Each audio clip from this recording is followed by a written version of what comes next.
What's going on, fellow A-plussers? It's your boy, Adam Perez. We're back once again with a brand new episode of A-Plus Hero Report, your weekly stop for your Marvel, DC television, and movie news, streaming live for you guys. Today, we got 6 incredible topics we're going to be breaking down. We got some Supergirl updates for you guys today. We have some casting descriptions for the upcoming animated series, Mr. Miracle from the DCU. We also got some big Marvel zombie news, potentially, along with a ton more, guys. So sit back, relax, enjoy the show, and we'll see you guys on the other side.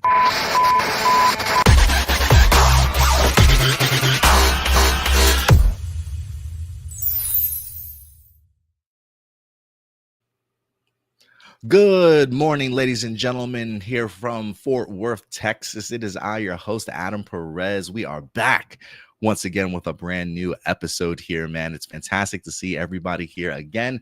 Let me get my blinds open so I can get some more light in this room here.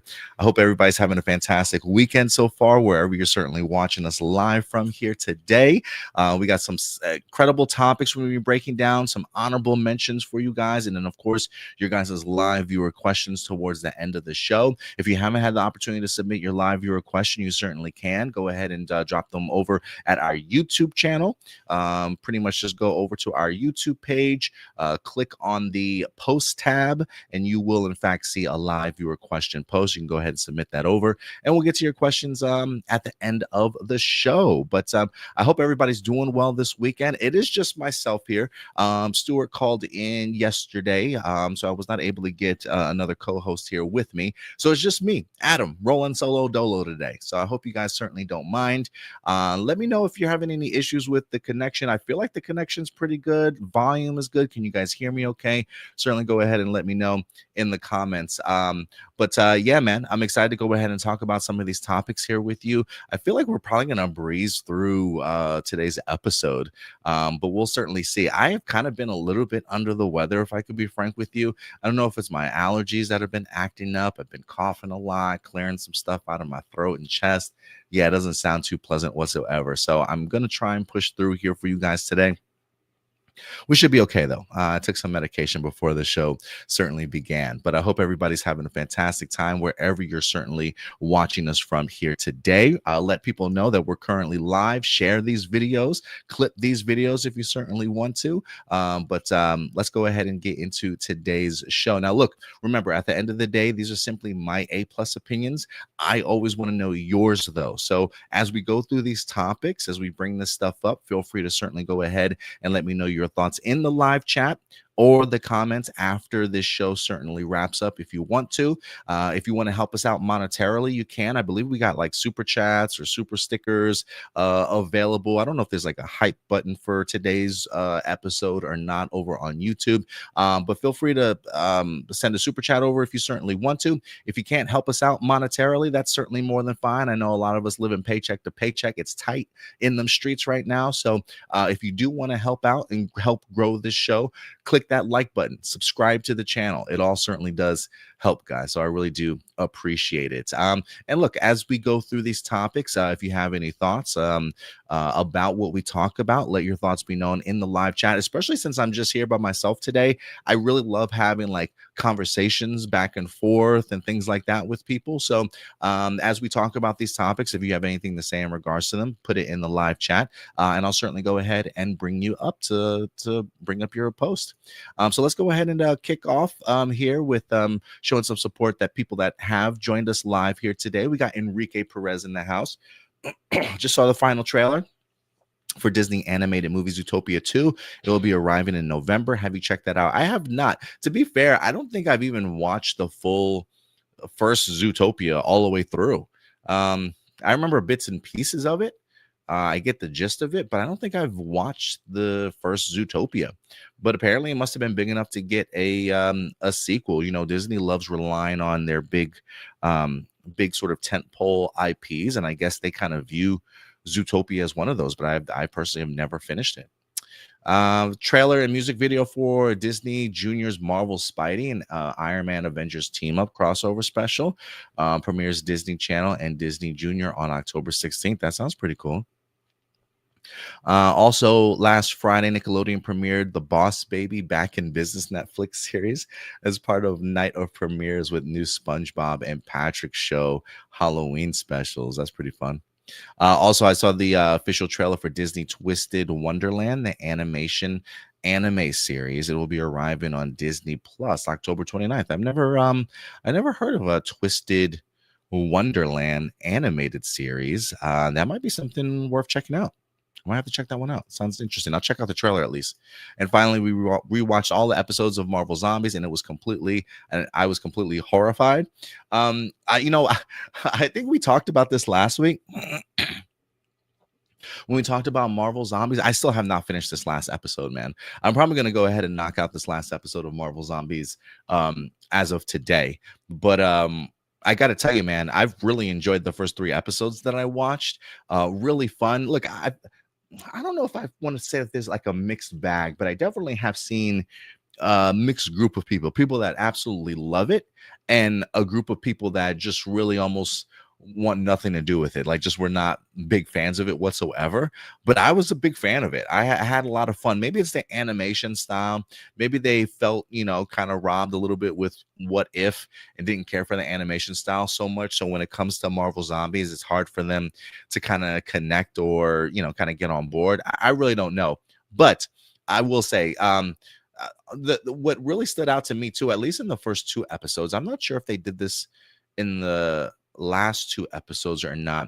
They've got some really long one shot sort of moment scenes in these episodes here that they usually do really well when it comes to like live action and stuff. Like, try and find where they edit, like they blend the editing and the scene so well that it feels like it's one long shot sort of thing. I think they did that beautifully in episode 1 when you've got Kamala Khan running away from what is it, Captain Marvel and Icarus, I believe, that are like the battling of the zombie gods in the sky as she's running away and stuff. That was pretty intense. And then the opening of episode 2, when you've got Shang-Chi and his buddy, I can't remember Aquafina character's name off the top of my head, while they're running through San Francisco, and it's just mayhem and zombies and explosions, and you look up and there's a freaking giant zombie like eating somebody against a building. I mean, just craziness in regards to like the mayhem that kind of takes place in that episode. But so some really cool like camera work, even though it's like animated. I was really surprised by that, but the story certainly worked for me. Great characters, especially the Moon Knight combination of him and Blade together, just kind of really worked for me. So I need to finish it. I got 3 episodes out of the 4 done. I want to finish it off this week, but we'll talk more about Marvel Zombies here in a little bit. We got Ram Jam in the house. What's up, Ram Jam? How's it going? Hope your weekend has been going well so far. I had big plans this weekend in the sense that I wanted to go to the Dallas Fan Festival out here. I usually go every year. It's a 2-day, like Saturday and Sunday, little convention that they have out here.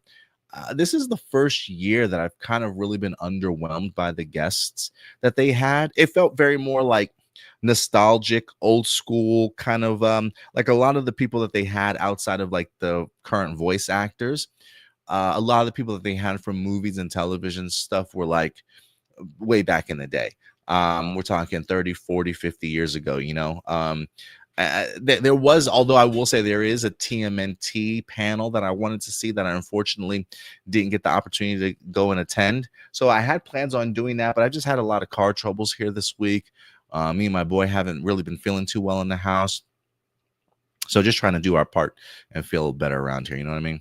And finally, Tron Ares is releasing in theaters. It's just days away. Just saw the Evolution trailer from Tron and Tron Legacy. I didn't see the Evolution trailer, but that's kind of cool. Maybe I'll give it a look, see myself. I did see that they dropped a brand new poster, also like the final poster leading into the movie release. But look, I haven't really cared for the Tron movies, although the Tron Ares trailers have been exciting me a little bit. So there's a part of me that kind of wants to do a Tron rewatch of the first 2, and then maybe check this one out. Because because I feel like if I go into Tron Ares without having really watched the other ones, I might be lost as F, honestly. So we'll see. We'll see. Tron Ares may be one of those movies that I pass on in theaters and wait till it's released, but we'll see. I've seen some great movies in September, though. That's for sure. Tony Robinson, what's up, Tony? Good to see you in here. We got Ram Jam. I'm going to check out the new Digimon series, Digimon Beat Break on Crunchyroll. Let me know how it is, Ram Jam, if you feel like it's worthy of checking out. I definitely need to know.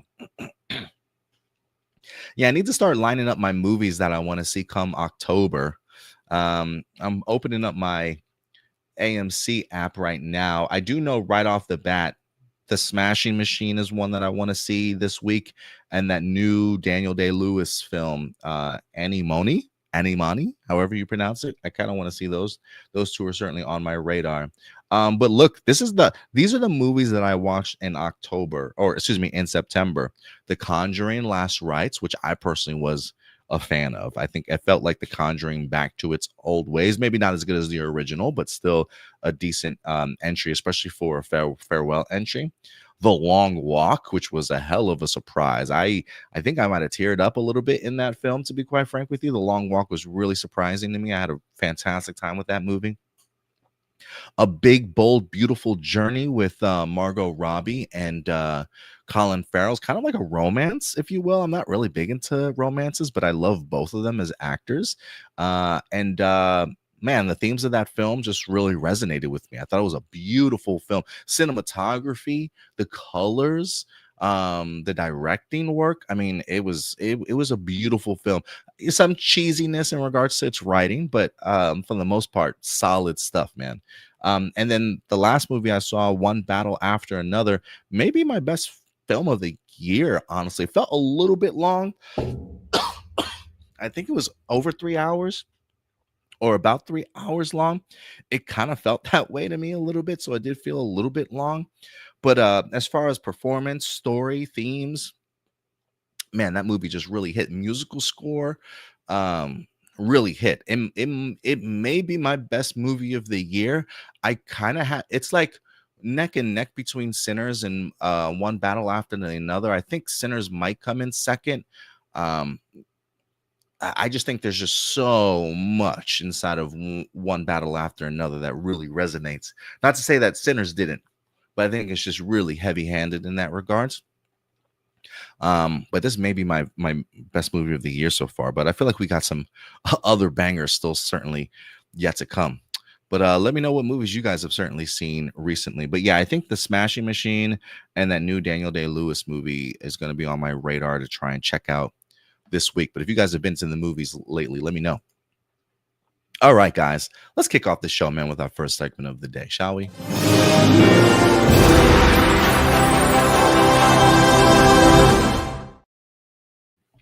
What do we have here? We got a couple new posters for you guys. We got a Simpsons 2 movie is finally arriving in theaters 2027. We still got a little bit of a ways, just under 2 years, but we are getting ourselves a brand new Simpsons movie. Homer's coming back for seconds. They dropped this brand new teaser poster here earlier this week. We also wind up getting a new Scream 7 logo. They revealed the Scream 7 logo here this week. Also, it looks, kind of generic, I guess. I mean, I don't know what we expect from Scream logos these days. We also wind up getting the Russo brothers. Now that Avengers Doomsday has officially wrapped, they went ahead and gave us a little bit of a tease, dropping this set photo here. The only caption that the Russo brothers left with this image was "Look hard." And I've been seeing a ton of theories all over the internet in regards to what this is. I was trying to see who the person was sitting down. I think it might be one of the Russos sitting down in the chair. I thought maybe it was going to be like an actor, or maybe it was going to be like Robert Downey Jr. or something like that. But trust me when I say I've seen all different types of theories as to what the Russo brothers could be suggesting from here.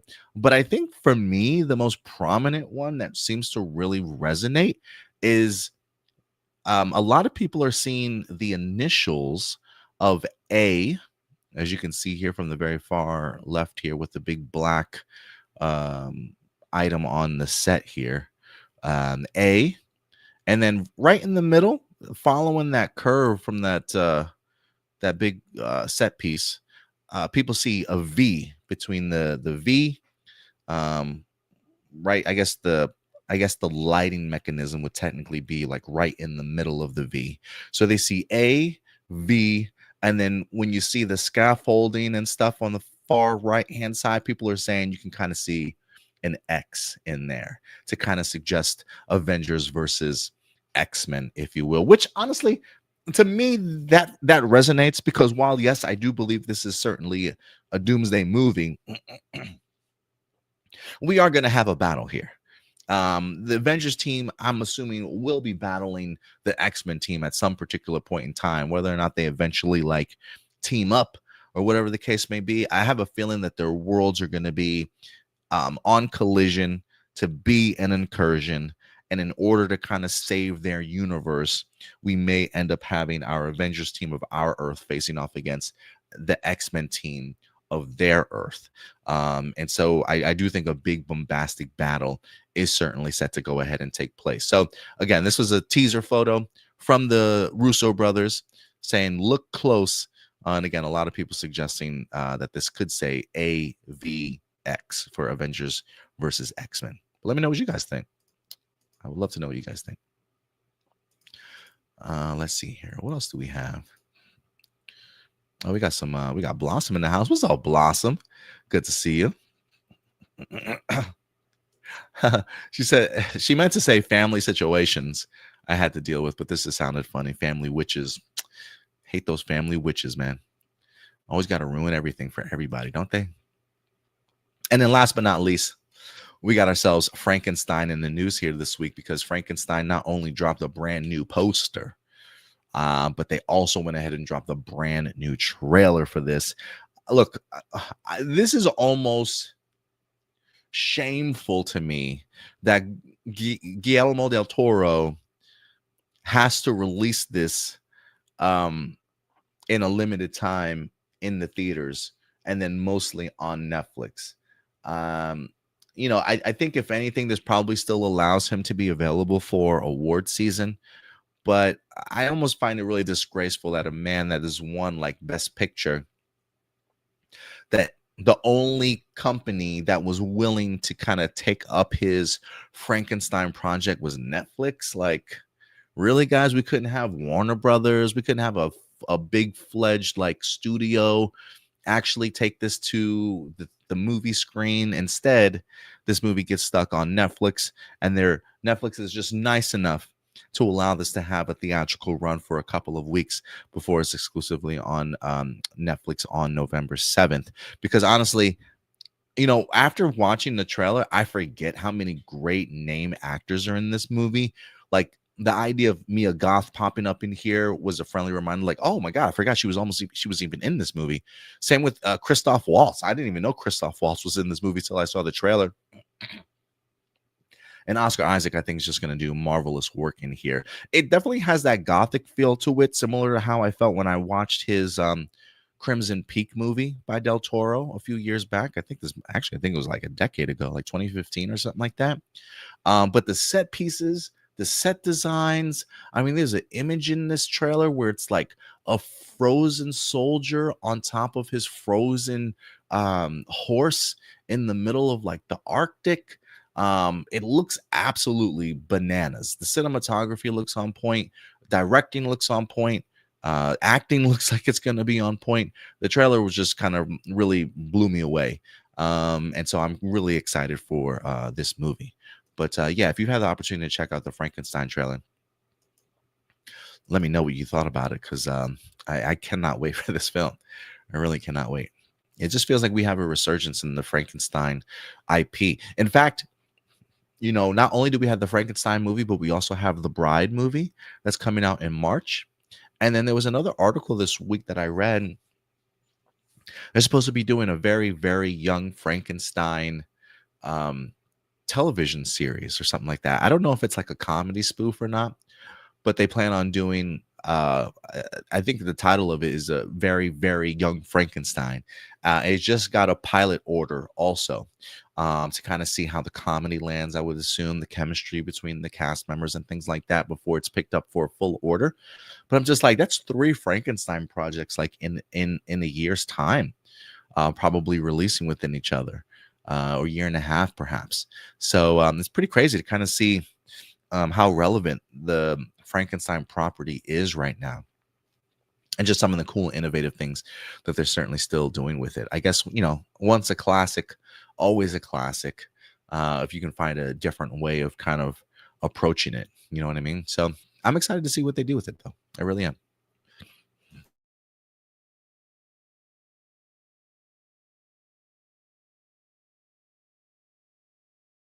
Right, guys. With that out of the way, I think that will do it for all of our honorable mentions, honestly. So let's go ahead and get into our main topics today, shall we? We're not really pulling any punches today. This is probably going to go relatively smooth for us, I'm hoping. But yeah, we got some incredible topics to talk about today. Supergirl being our main focus. We got some Mr. Miracle news from the animated series. Some more Marvel Zombies talk for you guys today. Vision Quest is even in the news. The potential future for James Mangold Star Wars movie or Swamp Thing we're going to be talking about today.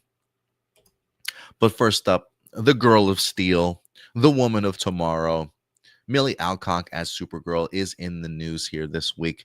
As man, this movie is less than a year away. We're almost at the end of the year. I can't remember when this movie releases. Something tells me like June or July next year.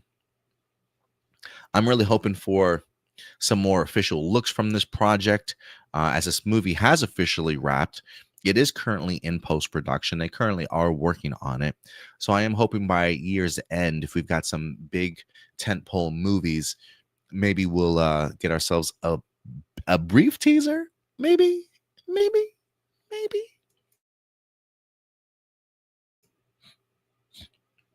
But Supergirl's in the news this week.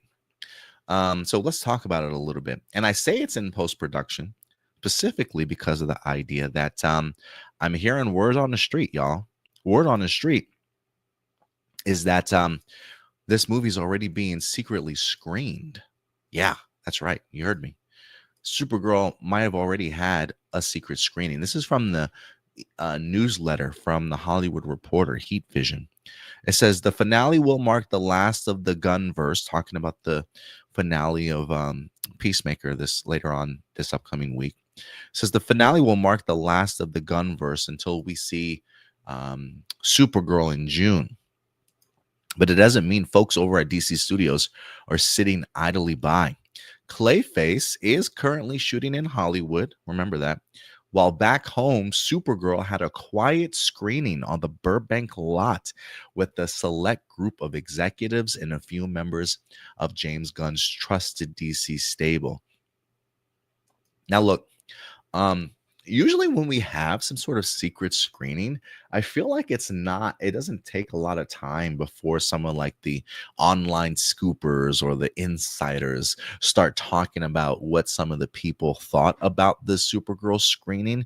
I personally have not seen anything in that regard yet, in regards to like, you know, any word coming out of this particular secret screening. But I'm sure James Gunn likes to kind of keep these people close to him. I believe last time when we had talked about this and the idea of Superman, that it was mostly like either close friends or relatives, people in the know, like people that he clearly trusts to kind of keep their mouth shut and not certainly say anything. So while this movie certainly has a long way to go, one of the things I remember from Superman was people saying, "Oh, this movie's a mess," it's all over the place type of thing, not really taking into consideration how many months out the movie was from its release and how much post-production work certainly still needed to happen for that film.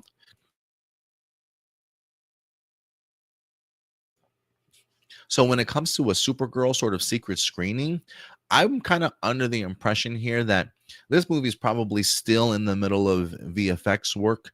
It's probably still not fully edited down to its final runtime yet.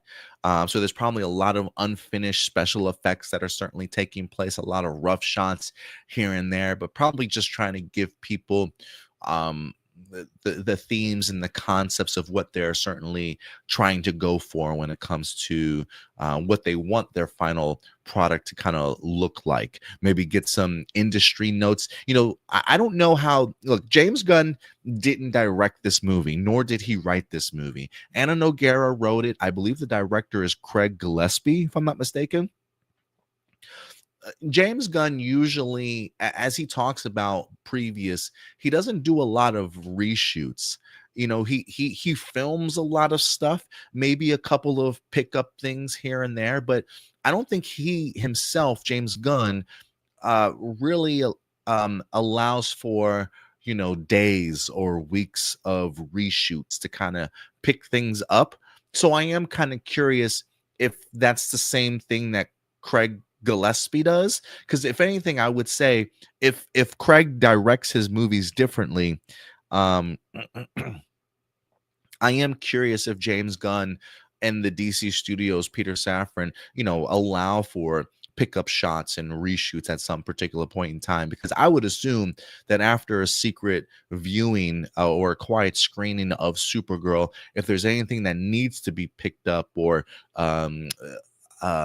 scenes sort of reworked, I would assume that they would have some level of reshoots kind of take place for Supergirl at some particular point in time.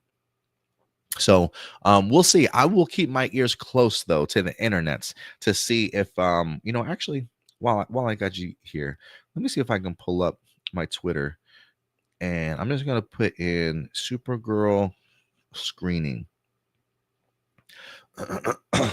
and see if there's been anybody that said anything,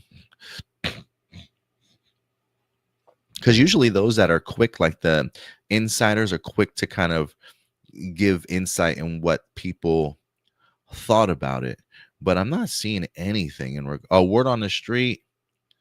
Okay, so I don't know who this person is, so I'm just gonna take this with a grain of salt. This guy's got 2,000 followers. Like Aaron Fisher, the word on the street from Supergirl test screening is that it's the best DC film since The Dark Knight. I feel like everybody says that though, so I'm not gonna take that for his word. I don't even know who that dude is.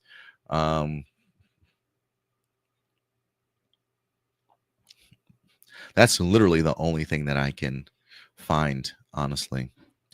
So it almost makes me think that that guy's kind of trolling, if I could be quite frank with you. And I say that because that feels like, I don't want to say such an odd thing to say, right? But I feel like it's almost the rinse and repeat sort of thing to say. It's the best film since The Dark Knight. Like everybody says that, right? Like a good Star Wars project comes out, it's the best thing since Empire Strikes Back. Like they always got to compare it to like the best of the best of the best. Not to say that that movie can't be, because if I could be honest with you, I do think Supergirl is going to be something special. But yeah, I'm not seeing anybody really talking about what the word on the street is after this screening. But if anything, it would not surprise me if maybe they wait throughout the weekend, and then after the weekend, maybe we get some new information. Tony says, Adam, he's a Snyder cultist. Who, the guy that I just talked about, the Andrew guy? Was that his name?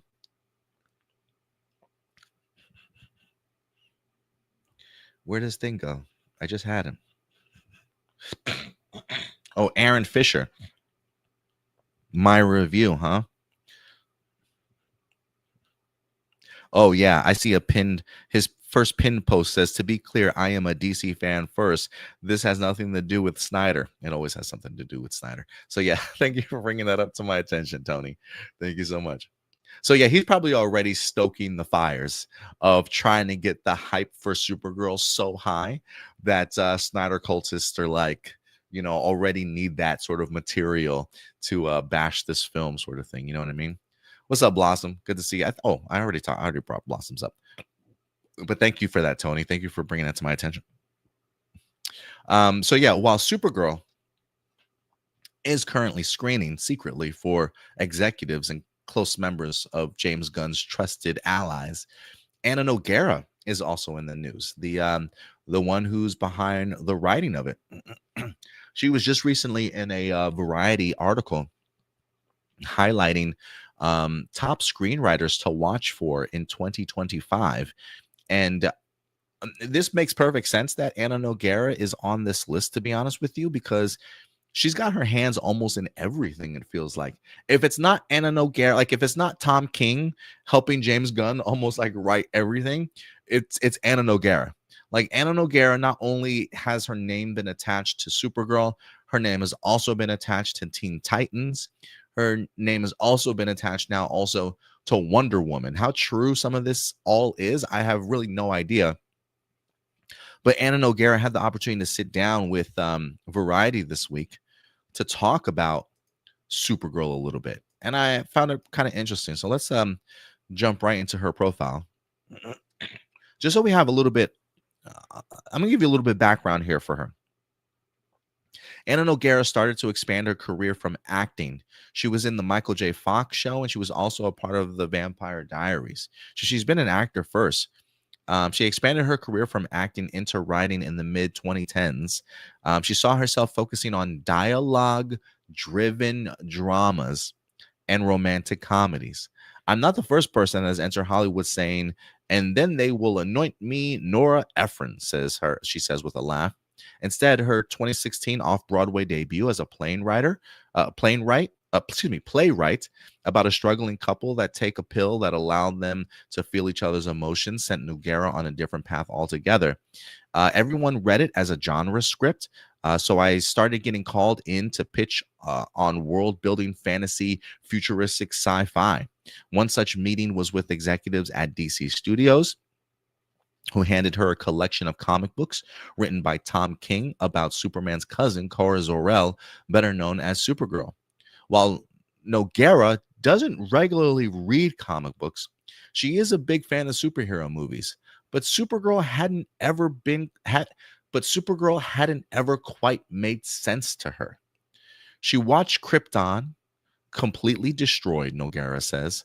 I was always like, I can't get my head around the version of the character that is so sunny. King's rougher and grittier and edgier and funnier approach, by contrast, leaned into Kara's past. When I read it, I was like, there she is. You know, it's interesting to me because I feel like there's a narrative now that we're getting a new Supergirl, now that we've had like Sasha Calle Supergirl, now that we're getting ourselves a brand new Supergirl also, it almost feels like there's a narrative going around that the Supergirl from the Woman of Tomorrow is the Supergirl that has kind of always been represented in comic books, and that's just not the case. Like the CW Supergirl, I think, if you ask me, outside of the Tom King stuff, I think lines up a lot more with past sort of Supergirl comic books. I mean, even the current run of Supergirl in DC comic books is maybe even more girly than the Supergirl that we got on the CW, but it's kind of in lines with that, right? So when Anna Noguera says, I was always like, I can't get my head around a version of the character that is that's so sunny. I feel like that has been the defining sort of characterization of who Supergirl has been for a really long time. So now that we do have a different version of this character being realized through Tom King, and Noguera sitting here saying, King's rougher and grittier and edgier and funnier approach, by contrast, leaning into Kara's past, when I read it, I was like, there she is. So maybe Tom King hit on something that was kind of missing from the Supergirl character for a really long time. Maybe much needed, to certainly say the least. But she sounded like she found something that she could connect to. And for somebody that tends to deal with more dialogue-driven dramas and maybe those romantic comedies aspect, the idea that she's now part of this world building fantasy, futuristic sci-fi for Supergirl that she really connects to sounds kind of promising.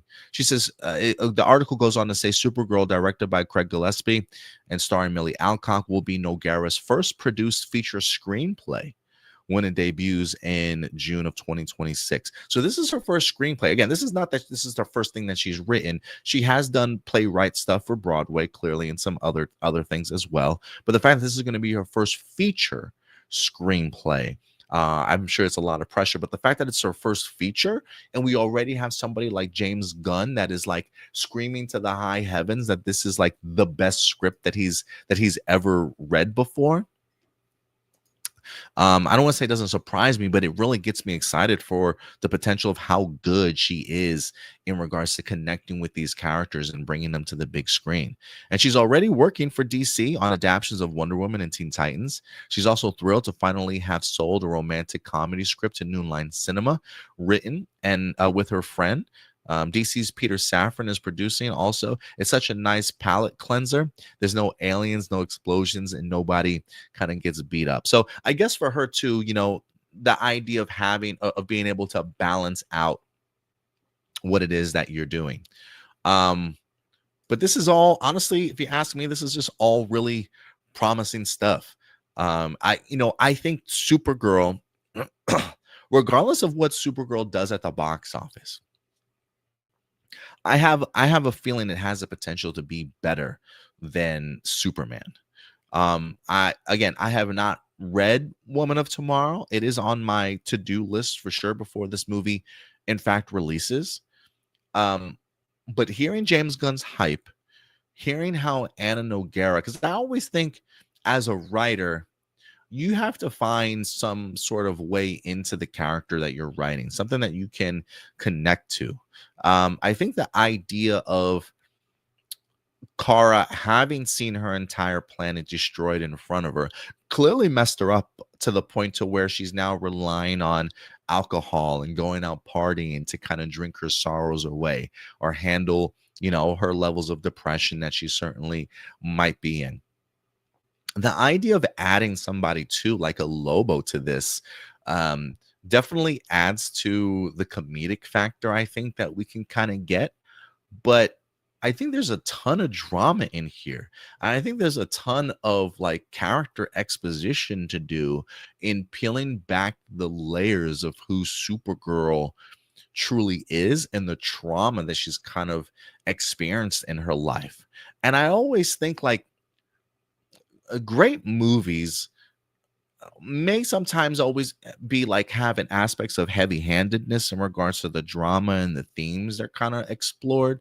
But if you can kind of balance that out with some levity and some humor here and there, I think you can have a really cohesive and great movie kind of put together. And it feels like Anna Nogueira can, I don't want to say she can relate to Supergirl, but she found something more relatable than previous versions of Supergirl. Because to be honest with you, had they not necessarily adapted this Tom King run and they just said, hey, we're going to make a Supergirl movie, I don't know how excited for a Supergirl movie I would be. I think the source material, if anything, is what also excites me about what this movie could potentially be.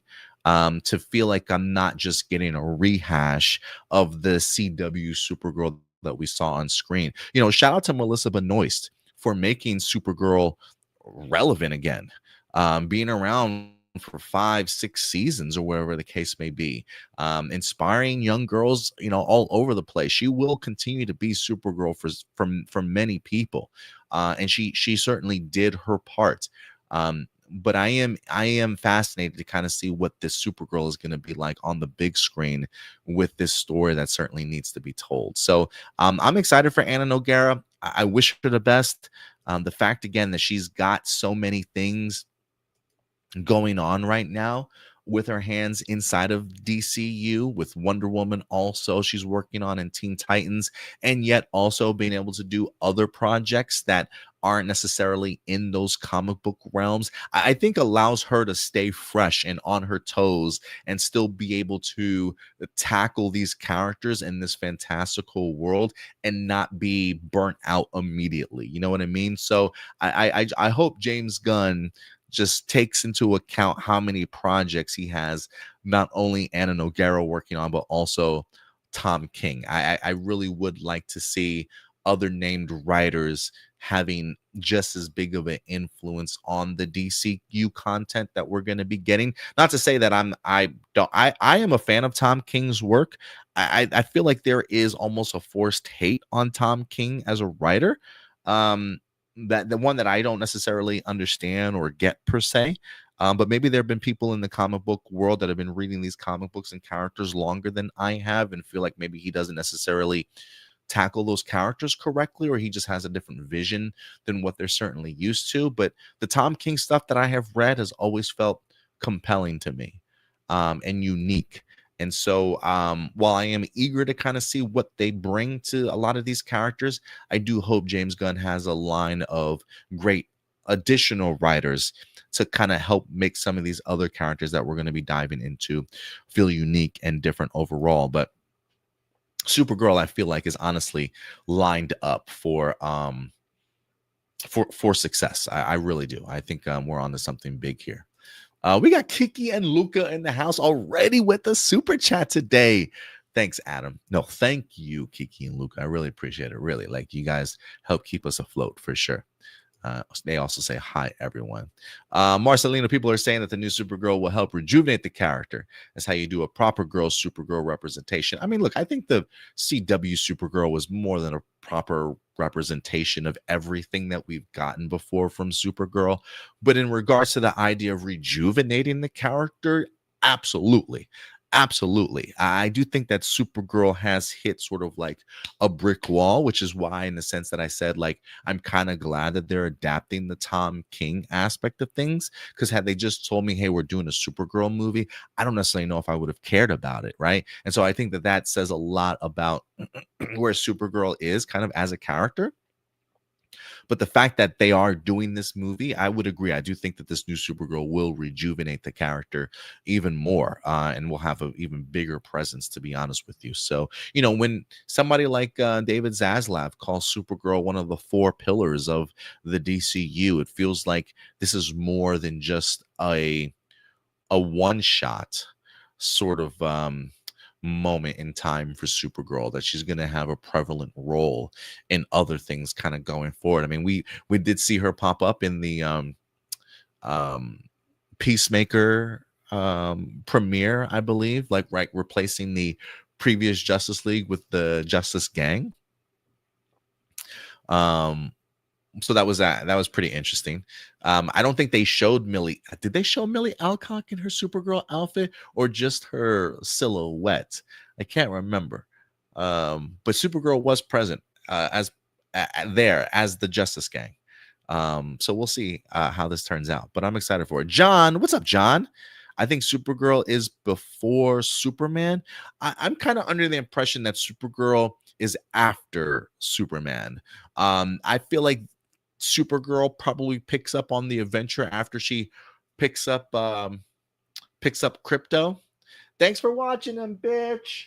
You know, and then I think she flies off with Crypto on this adventure that we're gonna see in the Superman movie, or in the Supergirl movie. So I think Supergirl is sort of like the quasi sequel to Superman in regards to like the next step in the adventure for the character.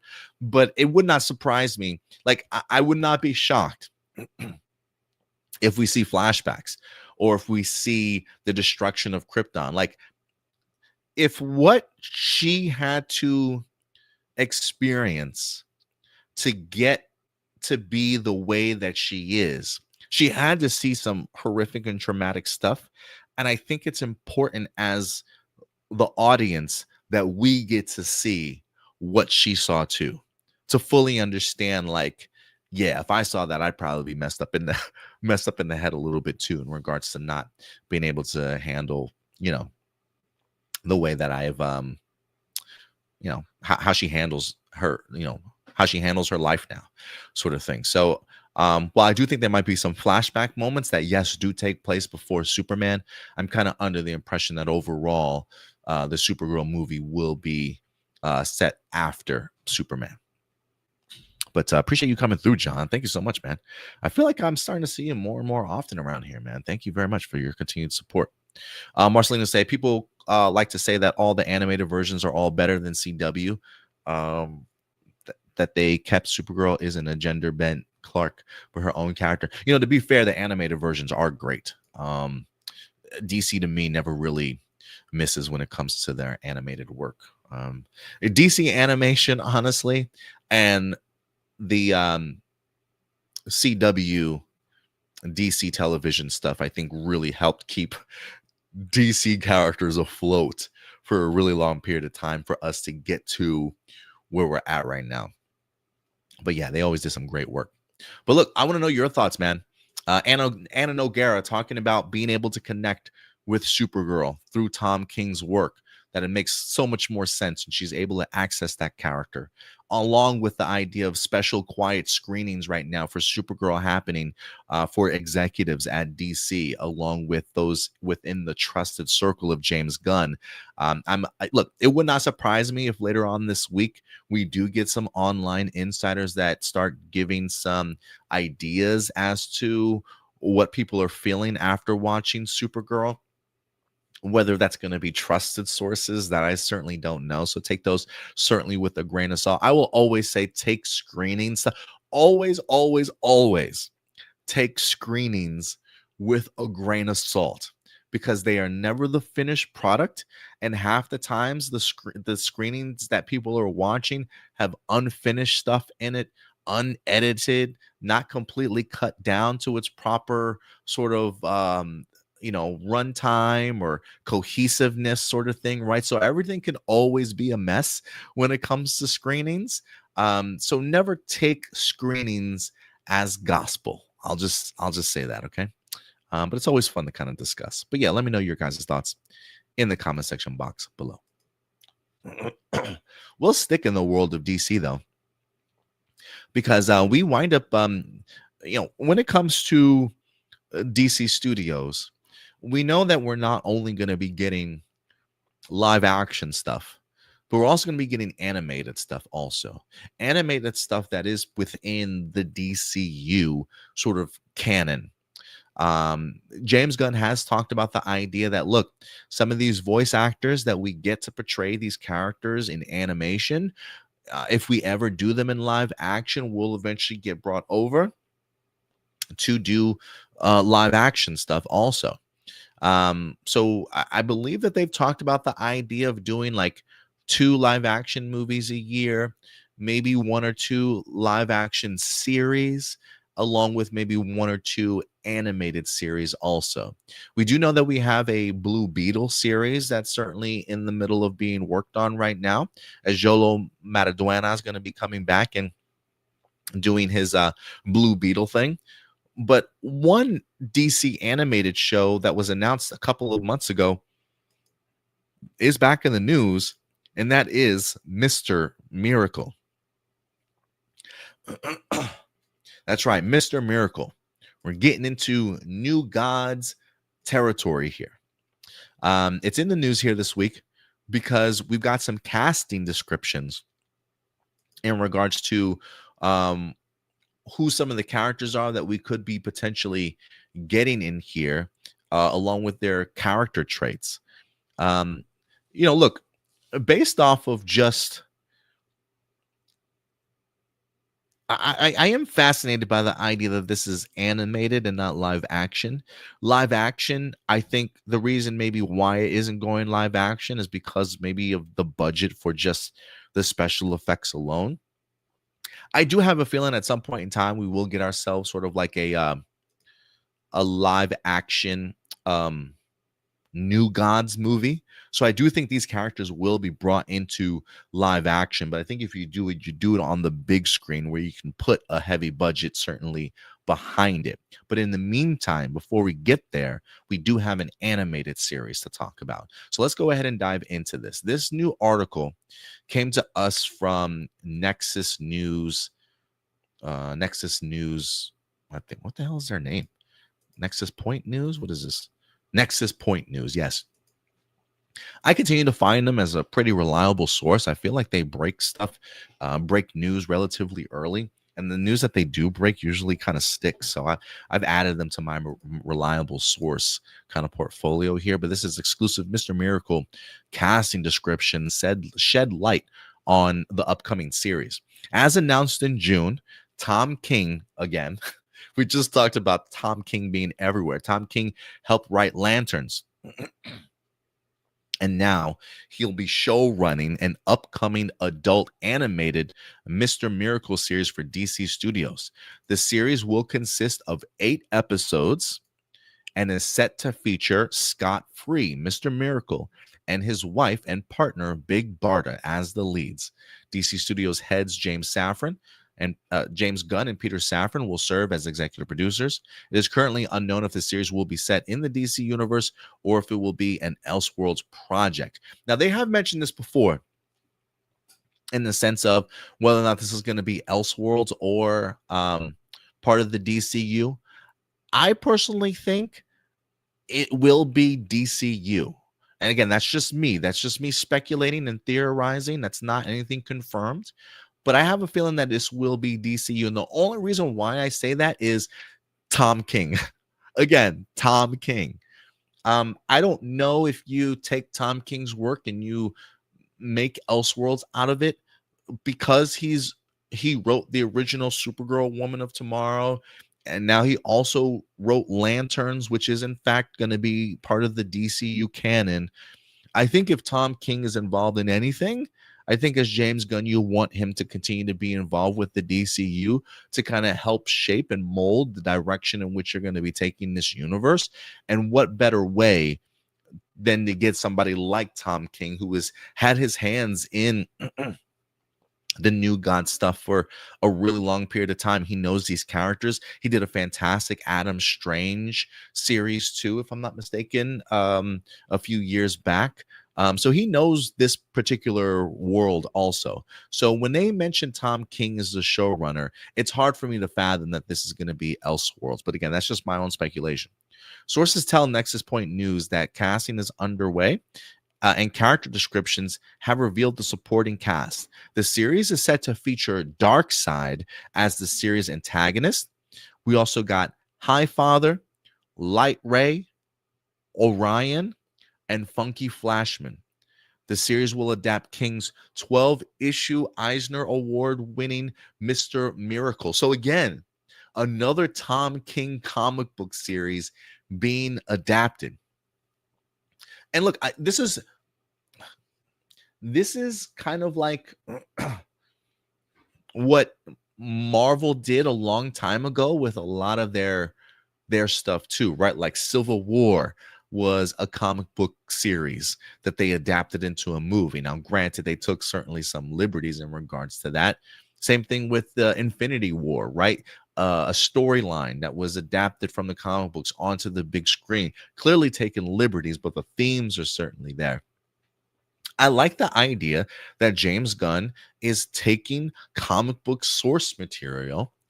That's great stuff, award-winning stuff, and transforming that into stories. Like, why would you keep great stories on the sideline? If you can adapt that sort of thing, go for it. And it seems like Tom King once again is being adapted from his run on Mr. Miracle in the comic book series to now bringing that to the small screen. Confirmed plot points include Scott being infected by the anti-life equation, and most importantly, his suicide attempt.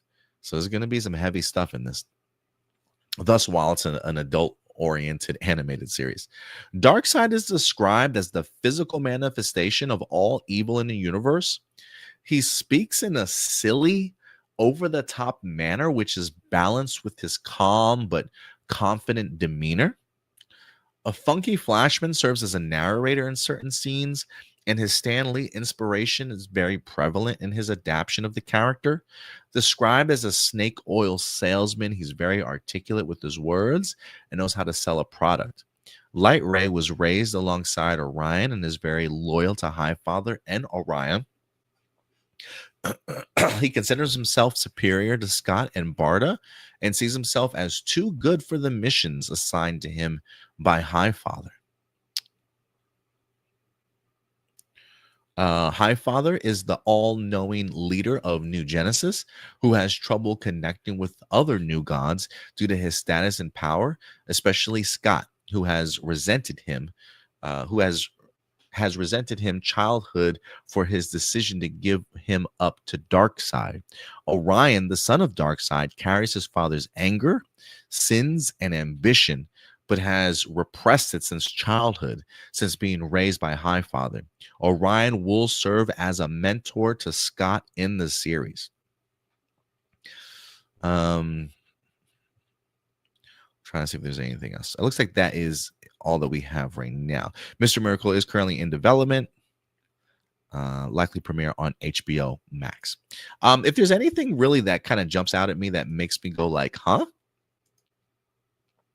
I do find the over the top sort of what does it say? Darkseid, while he's described as a physical manifestation of evil in the universe, he speaks in a silly, over the top manner, which is balanced though with his calm but confident demeanor. When I think of that, I just think to myself, like, how is that going to translate into something live action? That kind of worries me if they take those same sensibilities and personality traits from animated and move them into live action. That feels like something like James Gunn would do if he was kind of like writing it, or whatever the case may be, adding some level of humor to this antagonist.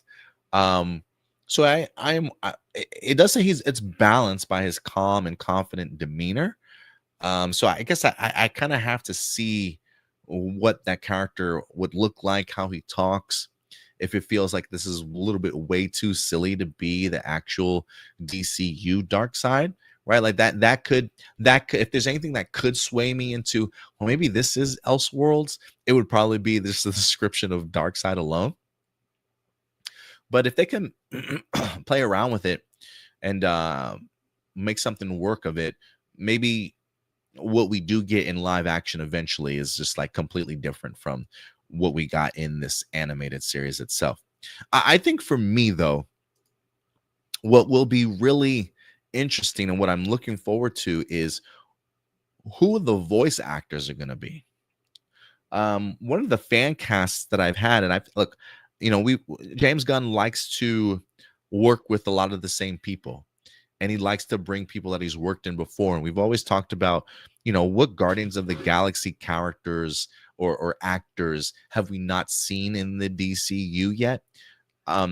Chris Pratt's name continues to kind of be brought up over and over again.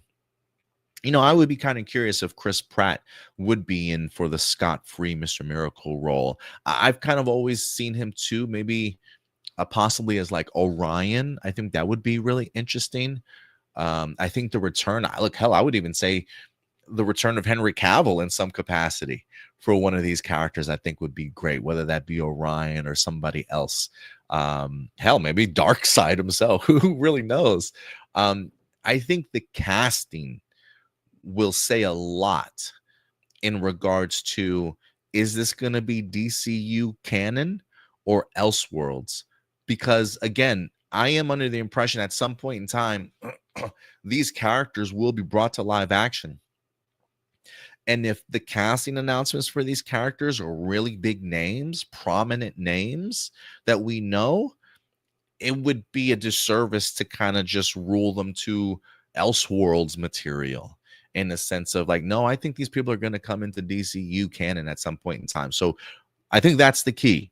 Let's pay attention to see who's going to be cast for some of the voice roles in this. Now, look, I know some people like, Creature Commandos. I think they had Alan Tudyk that did the voice of like Clayface for like one episode or like an episode and a half or something like that. And James Gunn kind of, was like, no, he's not going to be our Clayface in the DCU, which is understandable. Because like if I resonate with anybody, like if Alan Tudyk resonates with me, as any character, it's probably Dr. Phosphorus. So like if we got a Dr. Phosphorus on the big screen, I would expect Alan Tudyk to certainly play that character. So I do think, give or take, there may be some people that don't get the opportunity to be live action.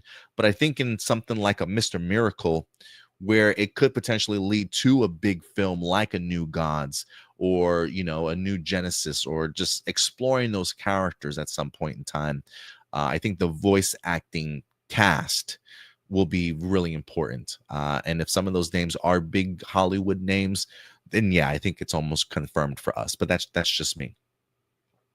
But I'm kind of curious what you guys think about some of these casting descriptions that we have for some of the characters. I want to see all these characters. I really do. So I'm kind of curious to know what you guys think.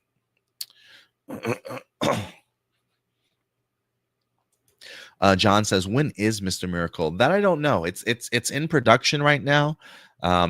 It feels like it's still very much pre-production. Like I don't believe that they've maybe they have cast and they haven't announced anybody yet, but it's not like they're in front of the microphones and recordings yet.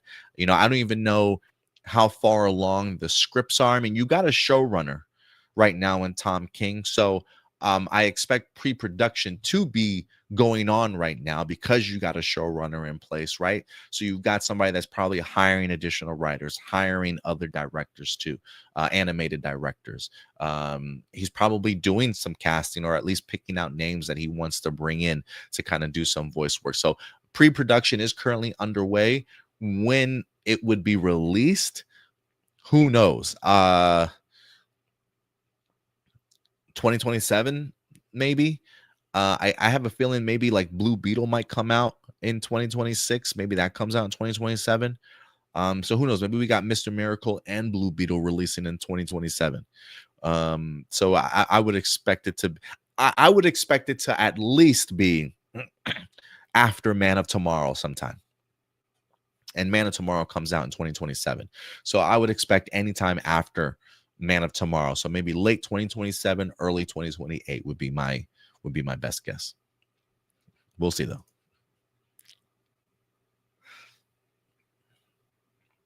Side note here, Kiki and Lucas says, interestingly, Demon Slayer has outgrossed Superman worldwide, and Demon Slayer is getting a China release. Yeah, China release probably helped it out a lot. But honestly, like, I didn't know how big Demon Slayer was, like, at all. So yeah, this was definitely a huge shock to me. But look, anime always has some really compelling storylines. They always have really great characters. Not every anime is like that, but great anime always had great stories and great characters. And the fact that it's grossed more than Superman, I think, is startling. I think it says a lot. I don't know what I don't know. I don't know if it says more to the superhero fatigue than, or if it says more to just how good Demon Slayer truly is and how big of a franchise it's turning out to be, But kudos to them, man. Like, honestly, like that's marvelous. I'm really glad for Demon Slayer crew for sure. But yeah, guys, let me know your thoughts in regards to Mr. Miracle. And some of the casting descriptions there. From the DCU to the MCU. We've got some talk here for you guys today.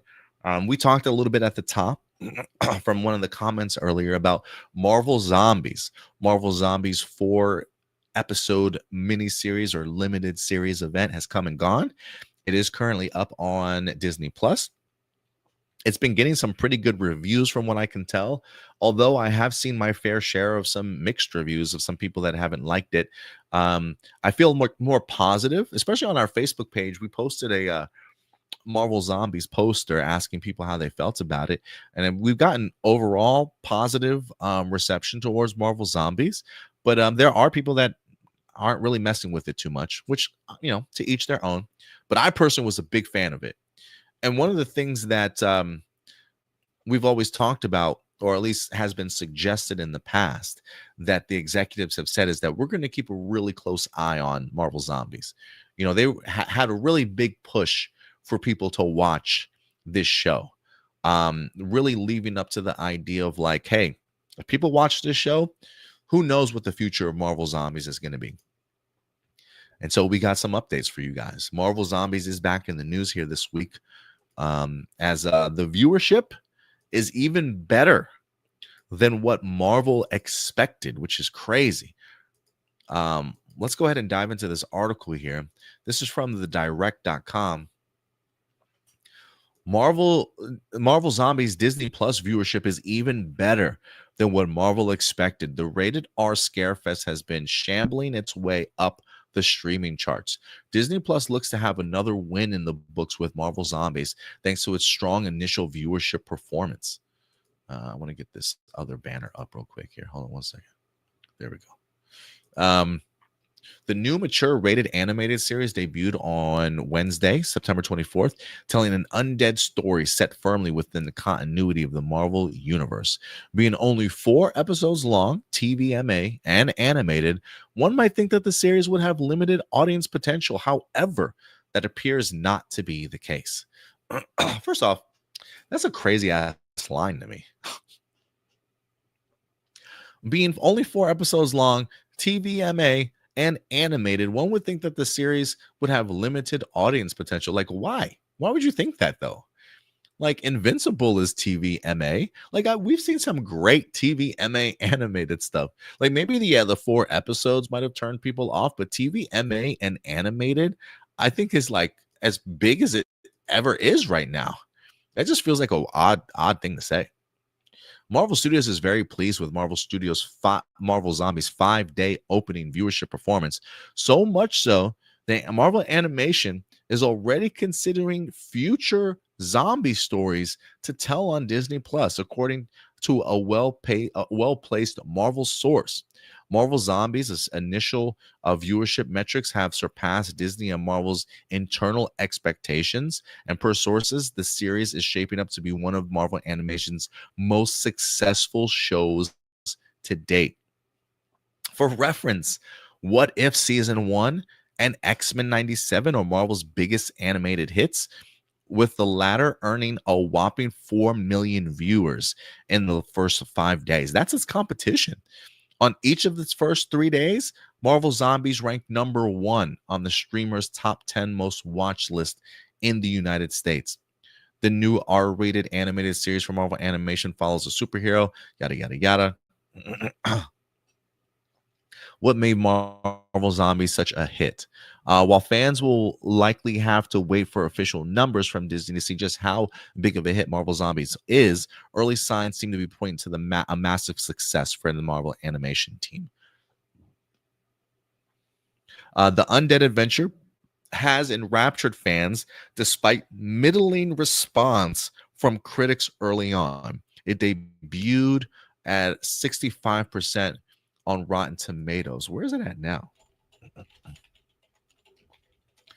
Let's look this up. Rotten Tomatoes, Marvel Zombies. Where are we at right now? So it started out at 65%, right? Okay. So look, it started at 65%. It's at 64% right now. Critic score, that's critic score, is at 64%. So barely passing for them, but it's not rotten. And then for audience score, 72%. And honestly, I feel like that's kind of fair. Fair in the sense of like just what I talked about, right? Like positive reception towards it clearly, but there are some mixed individuals that didn't necessarily jive with it. And when I say that, that's 72%. That's like right there.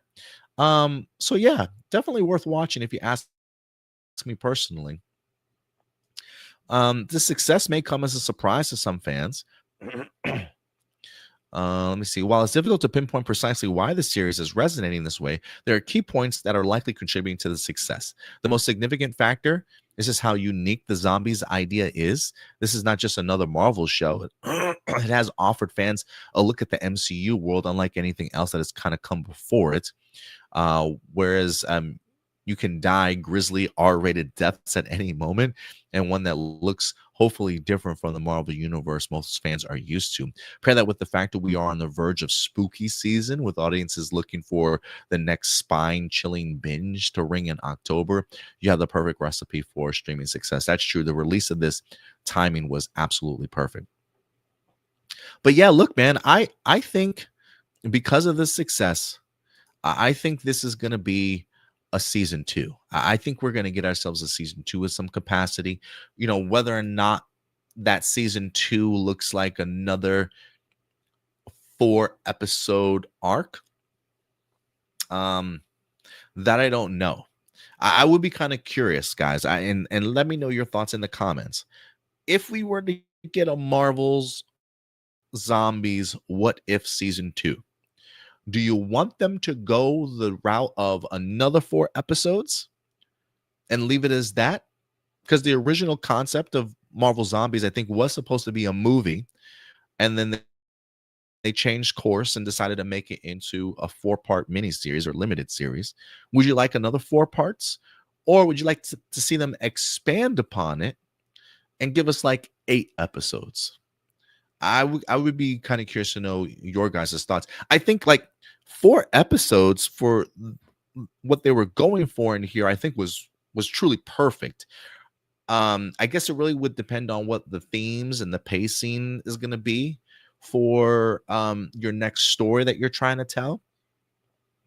I think stories are told really well if they have an idea of what they want to tell within a small amount of time. How do I want to say this?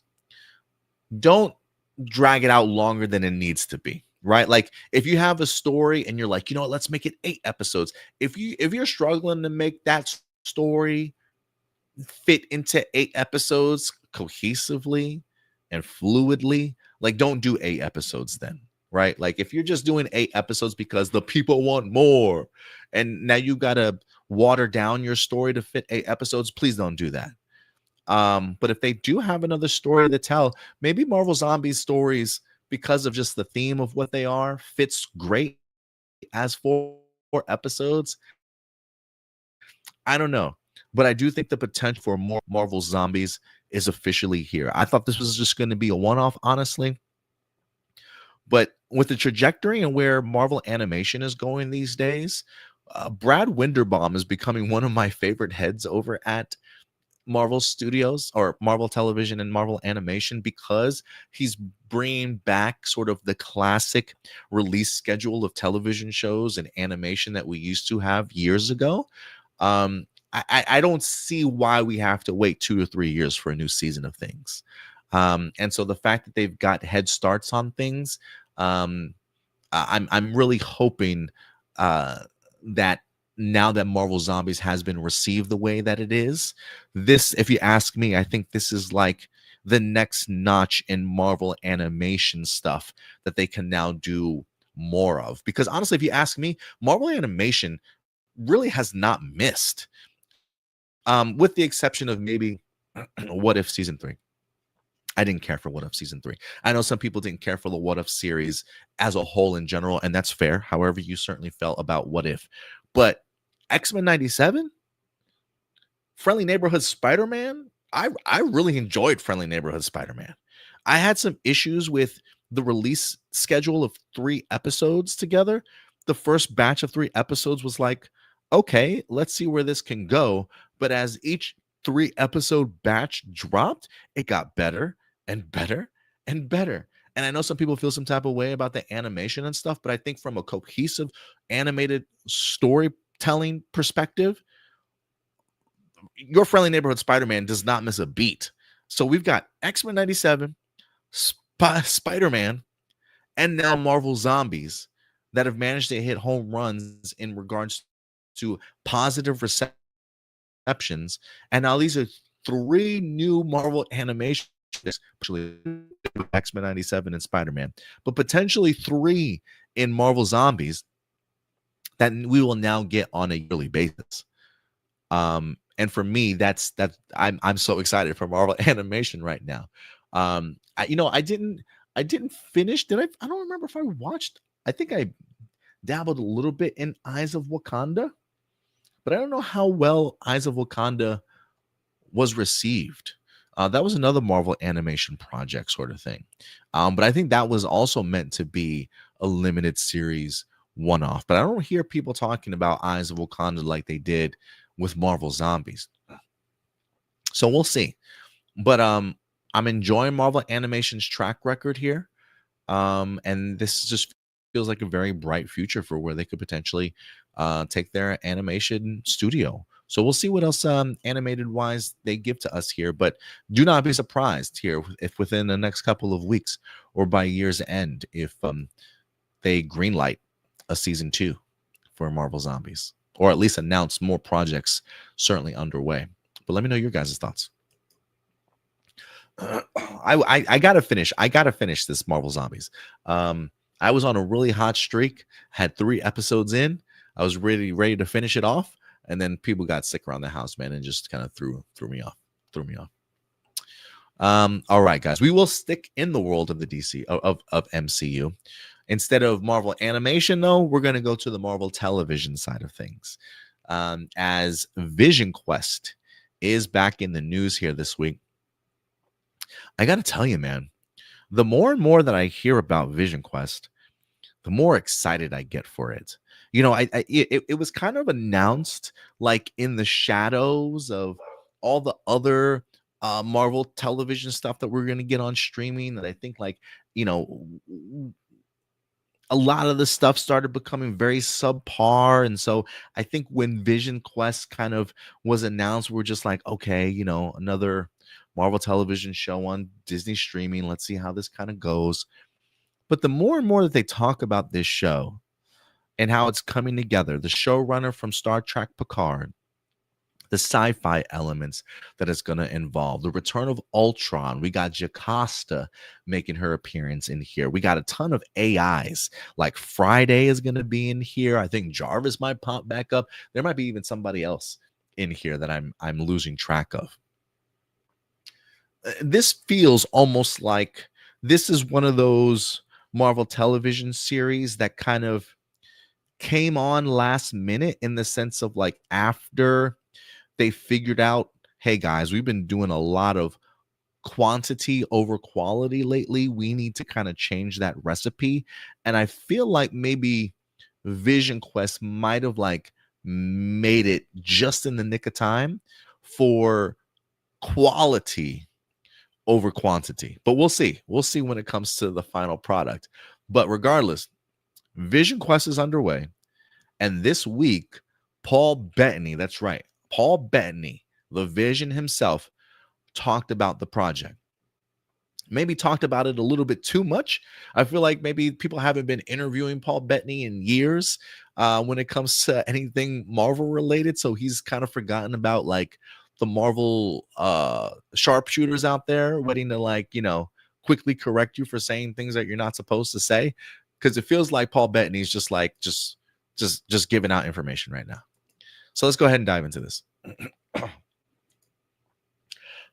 Paul Bettany clearly didn't get the memo that he probably shouldn't give out too much stuff. So potential spoilers here, okay? Potential spoilers. If you don't want la la la la, just do that la la la la, and we'll come back real quick, okay? But because it does say spoilers on here, you know what? I'll give you the benefit of the doubt. Boom, spoiler warning. All right. We'll see. I don't think it's that spoilerish, honestly. I don't think so, but we'll see. Paul Bettany talks about the Vision Quest. This is from comicbookmovie.com. Paul Bettany is set to reprise his role as the main character in the upcoming series, and the actor spoke about the show during an appearance at Los Angeles Comic-Con, possibly giving away a little more than he realized in the process. Though we're not sure if this particular plot point will still be considered a spoiler by many of you, here's your spoiler warning just in case. I don't see it that way, but this is what he says.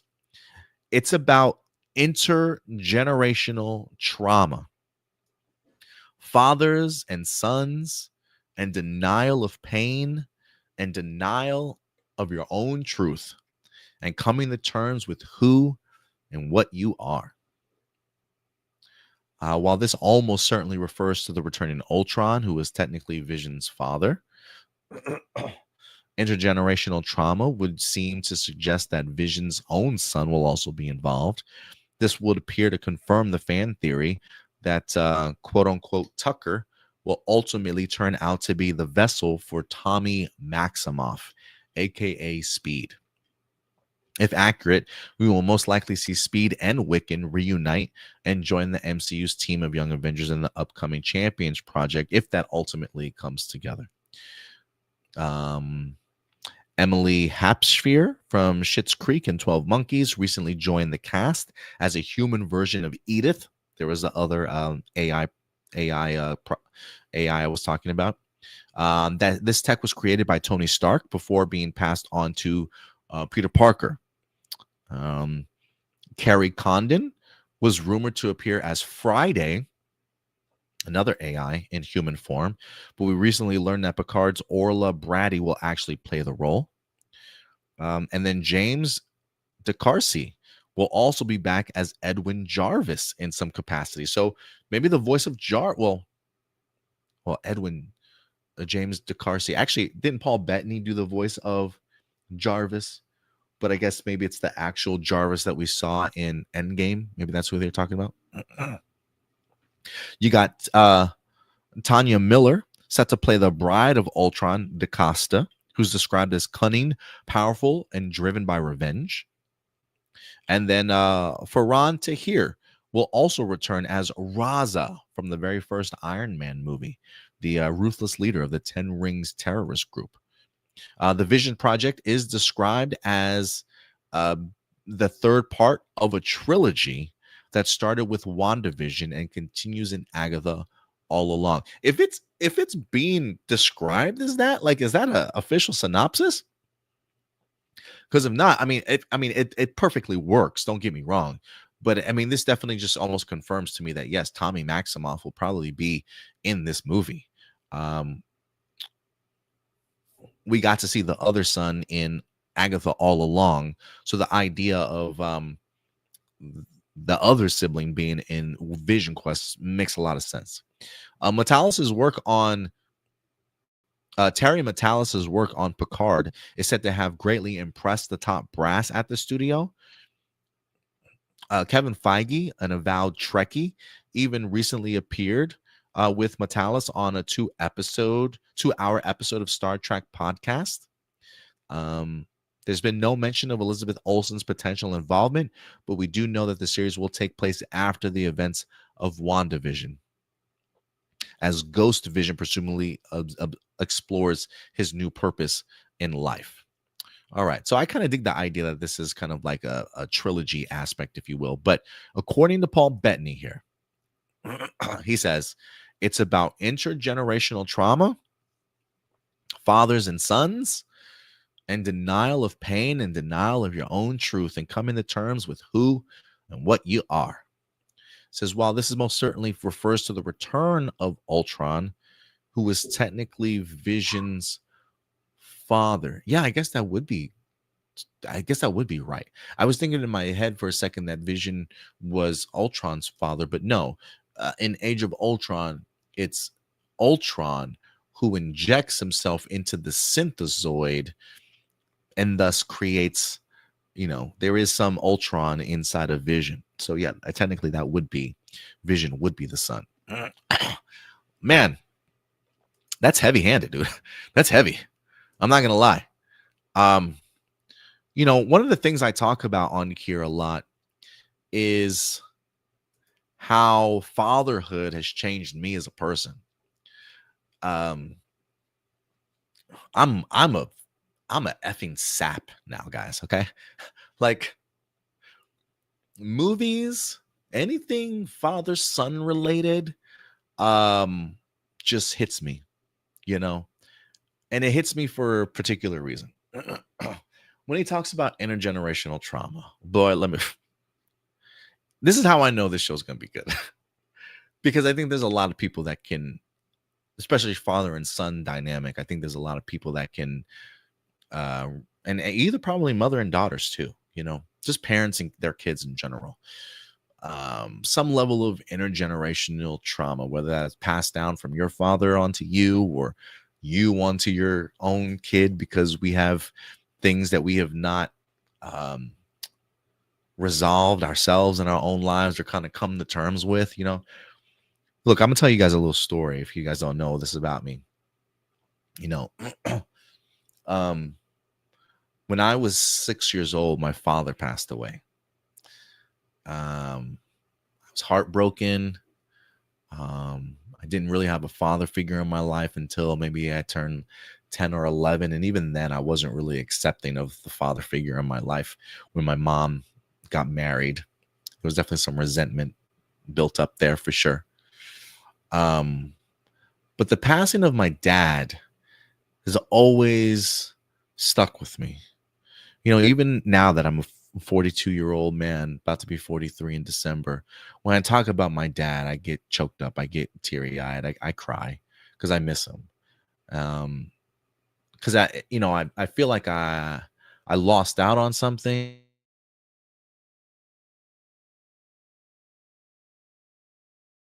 Proper childhood lessons to be taught by your dad. So when I look at my son, the things that I carry over from my father, my feelings, I do everything that I can to make sure that I am there for my son. Not that I blame my dad for, I mean, who's going to blame their dad for dying, right? But I'm doing my best that I can for my son, despite me not feeling like I had that proper model. You know what I mean? And as we get older, I think as we become men and we learn about our past and some of the things that our parents did that unknowingly affect us today, there are things that I've discovered too about my dad that I don't shame him for, but it makes a lot of sense in regards to who I am still today, even though he necessarily wasn't present for me, right?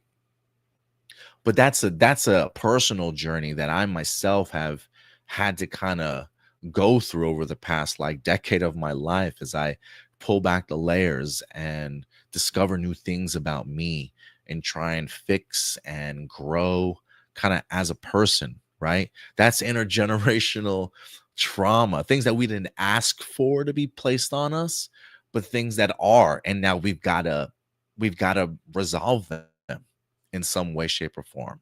And I don't think a lot of people do that, because then we pass that stuff down to the other generation. And I refuse to do that for my son. So when he talks about the idea of the intergenerational trauma and the denial of pain, especially, I think that is just a a theme that can almost connect with anybody that's had a parent in their life, right? I mean, the quickness of Ultron giving himself to creating life in the sense of Vision, right? Vision having all this knowledge, then Vision having to face off against his own father.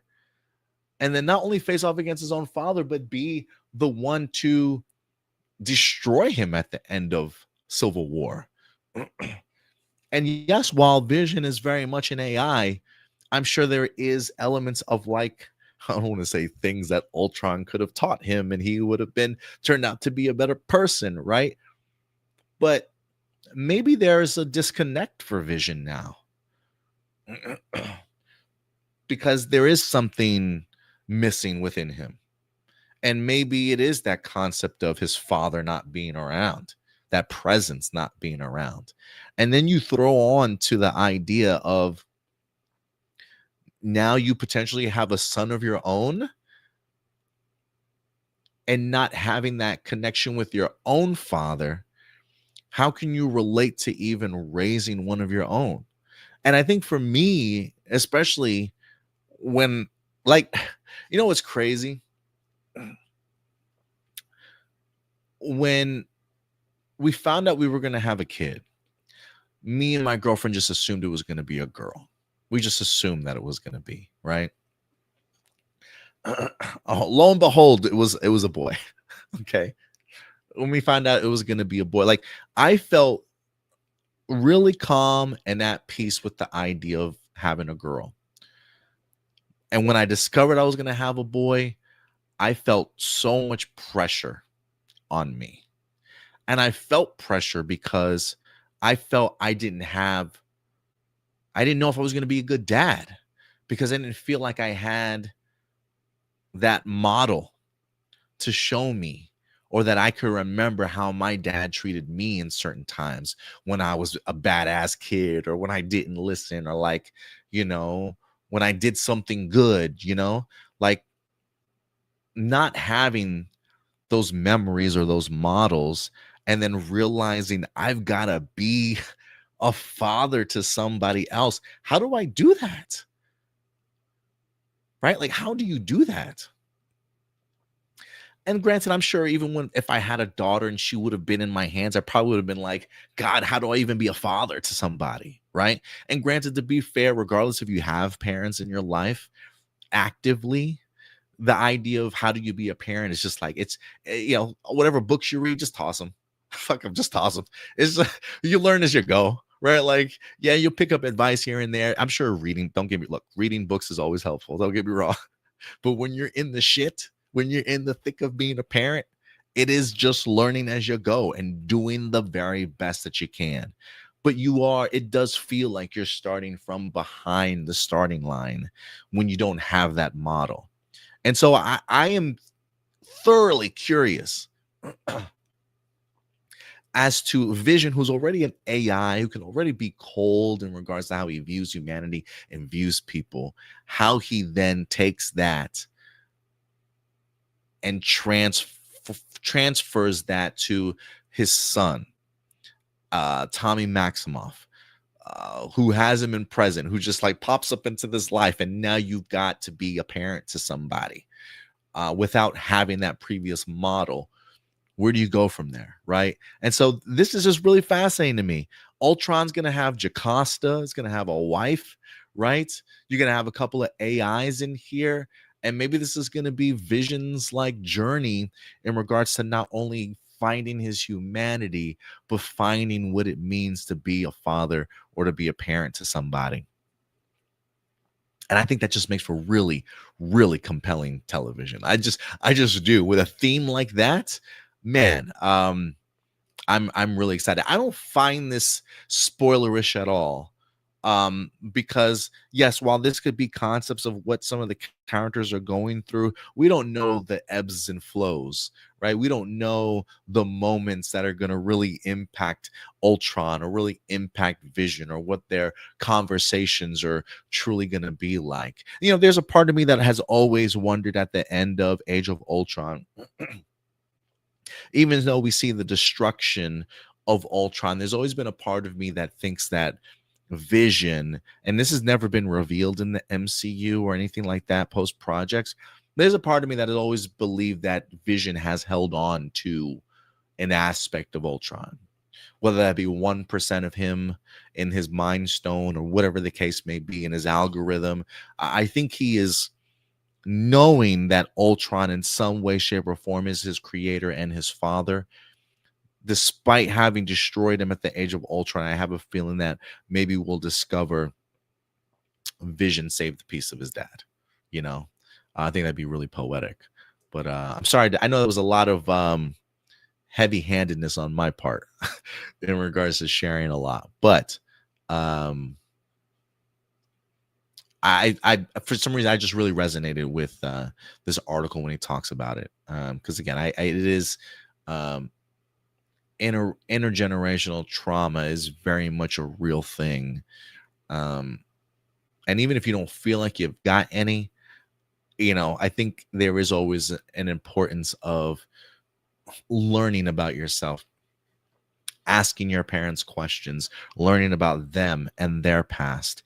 And I think it would really shed a lot of light on why we are and who we are, the people that we are today.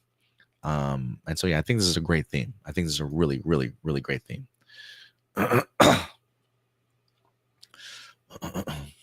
But yeah, let me know your guys' thoughts in regards to a Vision Quest. I think this is going to be a banger, honestly. I really do. But we'll cross our fingers. All right. With that out of the way, let's move on to our next topic. And look, I feel like we've been talking about this a lot lately, but the more and more I hear about it, I'm just really excited for this movie, y'all. I don't know what it is. Miami Vice, baby. The reboot is back in the news. This past week, we've got potential casting announcements in regards to who will be playing the two lead roles. We already know who's going to be the director for Miami Vice. It's going to be Joseph Kosinski, Joseph Kosinski. If his name doesn't sound familiar, that's more than fine. He directed Top Gun Maverick, and he also directed another great movie this year. May still be in my top 5. I'll have to go back and check it out. F1, the Formula One racing movie, was also directed by Joseph Kosinski. So F1 and Top Gun Maverick now set to go ahead and direct Miami Vice. Yes, please. But who's going to be playing our two main leads? Let's dive into this, baby. I'm kind of excited for this one. According to Nexus Point News, this is an exclusive for them. Glenn Powell and Michael B. Jordan are in talks to star in Miami Vice. That's right, baby. The two most handsomest men going right now in Hollywood, baby. Look at that Glenn Powell smirk, man. Look at that Glenn Powell smile. And you got Michael B. Jordan, just as sexy as ever. Seen him in Sinners, playing two characters in Sinners, mind you, just being an incredible actor, dude. I love his swag. I love what he brings to the table. I mean, you just take both of their personalities, you mesh them together. I just know the chemistry between these two is going to be off the charts. You put them in some incredible, like, 1980s Miami suits, driving some Ferraris or some Lamborghinis, some top downs with the palm trees and the beautiful women on the beach skating in their rollerblades or their skates, like adrenaline pumping, great 80s music. Pfft, come on. Like this movie literally writes itself.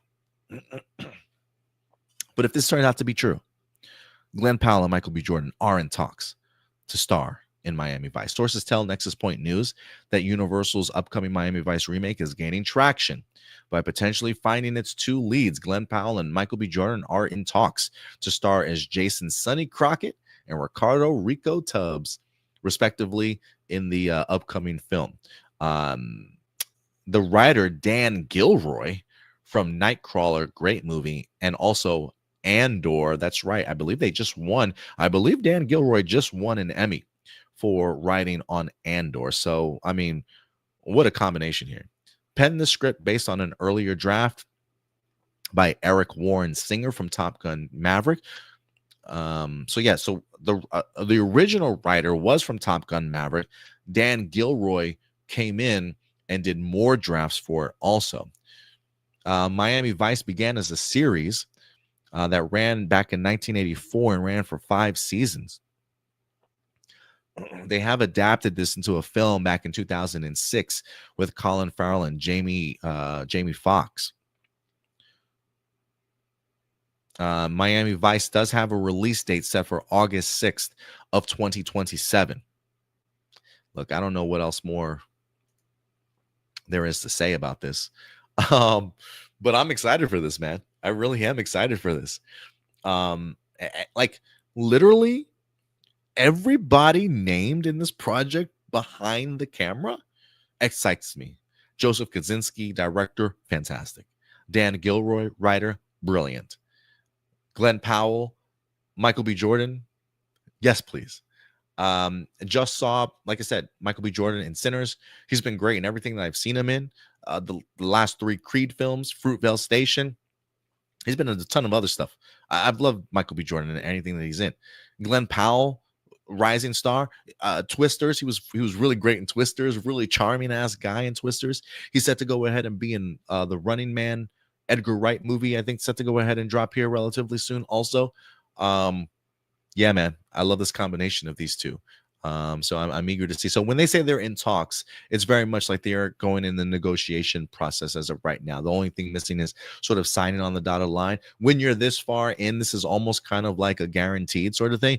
Granted, it's not a given. Something could always kind of come up or happen or whatever the case may be. But usually if they're in talks, it's usually, getting the numbers, got to get that signature, and we're kind of good to go. But from a especially if this movie, especially with this movie being set in the 80s, I think the period piece is brilliant for this, and I think the director Joseph Kosinski is perfect for bringing that sort of like adrenaline.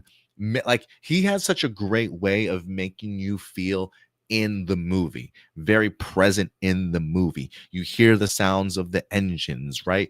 The roars of the crowd, sort of thing. I have a feeling we're just going to be transplanted from 2027 to 1980s Miami, and I'm pumped for this, man. I truly am pumped for this. What do you guys think, though? Ram Jam says, I used to watch the OG Miami Vice TV show with Don Johnson. The theme song is so iconic. Yeah, I got to imagine that they keep the Miami Vice theme song in here too. If they don't, they're doing themselves a disservice. But yeah, especially hearing it on that Dolby Cinema audio. Yeah, man. I'm be honest though, Ram Jam. I didn't watch Miami Vice like that growing up, but it was definitely on. It was definitely on in the background, sort of thing. I don't think I watched it on a regular basis. I'm not like a big Miami Vice like guru or anything like that. But I grew up in the 80s, so I mean, of course, I knew about Miami Vice. Would see it on from time to time, sort of thing. Maybe catch an episode here or there. But yeah, I mean, the idea of them doing it again. It's almost been 20 years since the film dropped, so probably a good time to go ahead and do a reboot here.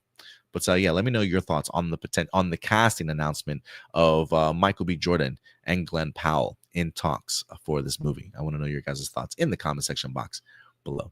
The 80s were a good time. Yeah, the 80s and the 90s, man. 80s and the 90s were definitely a good time. And then last but not least, our last topic of the day. We're going to go ahead and dive into, we're still on the movie side of things, as James Mangold is in the news here, along with Paramount this week. Look, Paramount Pictures has been trying to make some big moves lately. For a company that was like on the verge of like, we've got no money, Skydance came in with a big baller who's like a billionaire, I believe, and was like, don't worry, I'm going to buy you out. And they did. And now Paramount has an influx of money. So much so that there was even talks of Paramount wanting to try and take over Warner Brothers also, which was crazy. They're making lucrative deals right now. Paramount is going out there and trying to find not only IP, but also talent to make movies and television for them. And this is where James Mangold comes in. Because as of this week, he just scored a huge deal with Paramount in regards to making exclusive content for them. Now, look, I'm a big James Mangold fan. He just came off of, what was the name of the movie he directed Timothy Chalamet in like a music biopic. I cannot remember off the top of my head. It just came out like the previous year. I believe he just won like best director too, if I'm not mistaken, for that movie. But look, James Mangold's plate is kind of busy. I mean, James Mangold is supposed to also be doing a Star Wars Dawn of the Jedi movie, and he's also thrown his name in for the DCU Swamp Thing movie, if I'm not mistaken. So this is really um surprised some people in regards to him taking on this big lucrative deal from Paramount. What does that mean for working with DC Studios and Lucasfilm, though? Let's go ahead and dive into this article. This comes to us from Gizmodo. What does James Mangold's new Paramount deal mean for Star Wars and Swamp Thing? The Logan and Indiana Jones director just signed an overall deal with the studio, which may worry some fans. Yeah, yeah, yeah. Look, if Swamp Thing has to get sacrificed, I hate to say it, but okay. Star Wars, though, no. No. I personally have not read this article in full, just to be honest with you guys. So I'm hoping that this gives me some hope that the Star Wars movie is still on. But let's see. Oscar-nominated director James Mangold has a lot of big movies on his plate, and he's just secured a deal to make even more of them.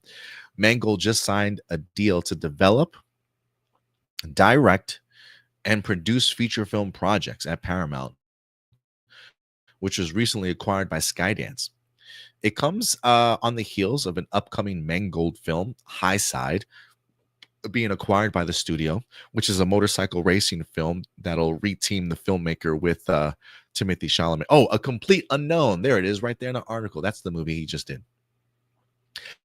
I am very excited to begin this collaboration with David Ellison, Josh Greenstein, and Dana Goldberg, and everyone at Paramount, the director said in the press release.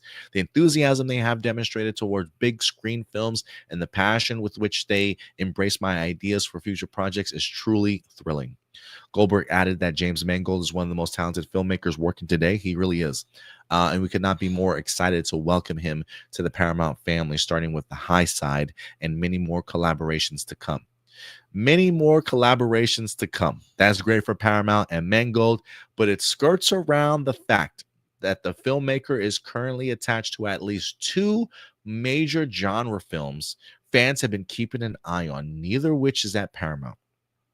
We're talking about Dawn of the Jedi as well as Swamp Thing. And why? And we're sure you're wondering, does this deal impact those in any way?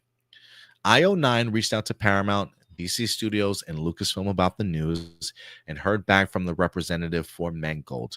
They confirmed to IO9 that the filmmaker, quote unquote, remains attached and available to develop all his projects. So there you go. All is well, and it makes sense. Past experience shows that just because a creative signs a deal with one studio doesn't mean that they won't or can't work with another. For example,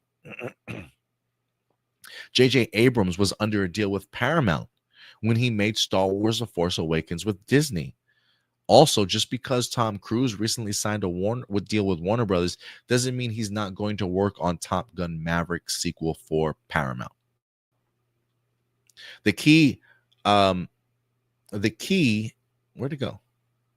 The key is that those pre-existing projects have to be part of whatever languages in the deal worked out with all the executives, which it seems is the case here. So while the news is not a nail in the coffin of either projects, it also doesn't bode incredibly well for them either. Mangold's focus is likely shifting to High Side and those many more collaborations to come. But if either project gets to a point where it's ready to go, we imagined it will. And no matter what happens, Mangold has proven time and time again that he has the right stuff to make great films. Not everyone loved Indiana Jones, but we love Logan, right? And the Wolverine, Copland, Walk the Line, 310 the Yuma, Ford and V Ferrari are pretty damn good too. Hopefully he just makes great movies and great Star Wars and DC movies. You know, I think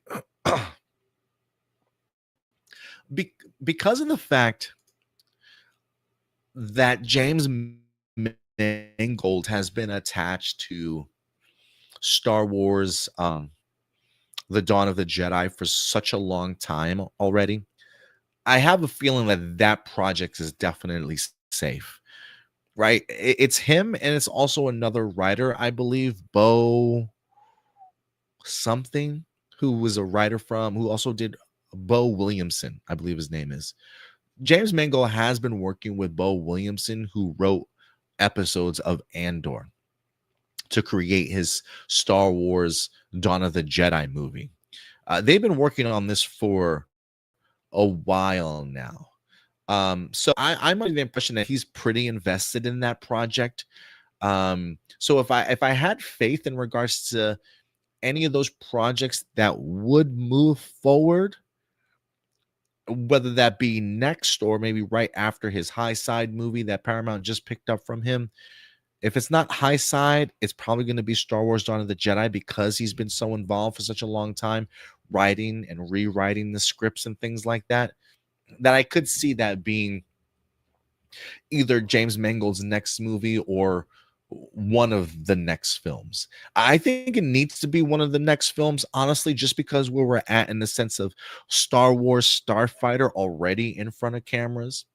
And outside of that, I don't think we have another Star Wars movie in production. Like, I know Simon Kinberg is working on a Star Wars trilogy. Who knows how far along that is? The only other one that I know of is James Mangold's one that is like confirmed to be in far enough development.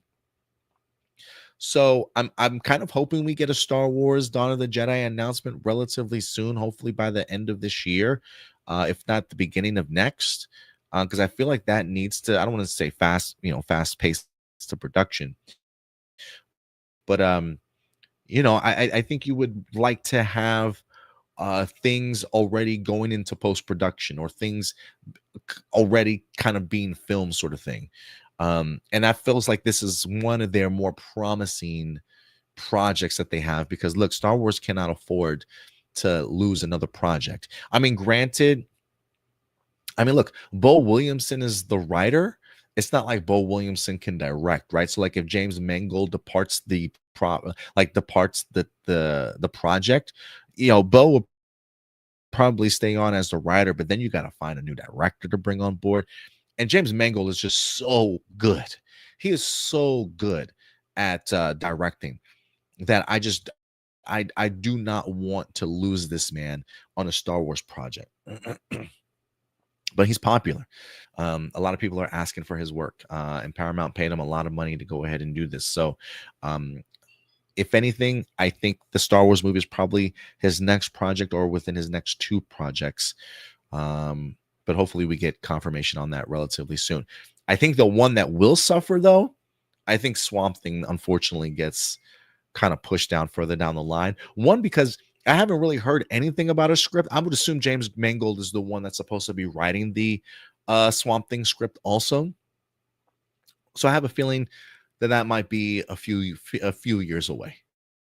Thank God it was a 10-year plan for the DCU, and not like a 5-year plan.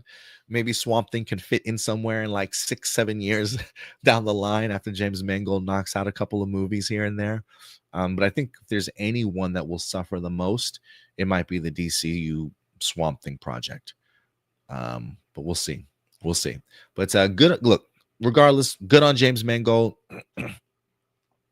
You put in work and time and effort to acquire these deals, and to have these people want to work with you, and you continue to move up the ranks in regards to like being one of the best in Hollywood right now. So props to James Mangold for securing the bag. But please, I pray to God, please give me the Star Wars movie, man. That's all I ask. That's all I ask. Star Wars needs a win. I think the Sean Levy Star Wars Starfighter movie is going to be great. I'm really excited for that. It's the idea of getting really solid and great filmmakers on board. If you can keep James Mangold in the fold, please do so. Please do so. But that, ladies and gentlemen, will do it for all of our main topics today. Let me know your guys' thoughts. I'm trying to see if I can pull up the Hero Report YouTube channel, and we'll get into. Give me one moment. There we go. All right. And with that out of the way, let's move on to our next segment of the day. I think you know what time it is. And now, everybody, it is time for live viewer questions. And we're going to get into our live viewer question portion of the show. Remember, if you ever want to submit a live viewer question over, we usually will post the live viewer question post Saturday afternoon or Saturday evening, so keep an eye out. But what I would say is every Saturday, go over to our YouTube page, as you see right here. Click on that post tab right here, and voila, live viewer questions posted 13 hours ago. We got 10 comments. Feel free to submit them over if you haven't done so yet. And we're going to go ahead and tackle some of these questions. My voice is getting a little bit hoarse. I would not be surprised if I lose my voice tomorrow, just being honest.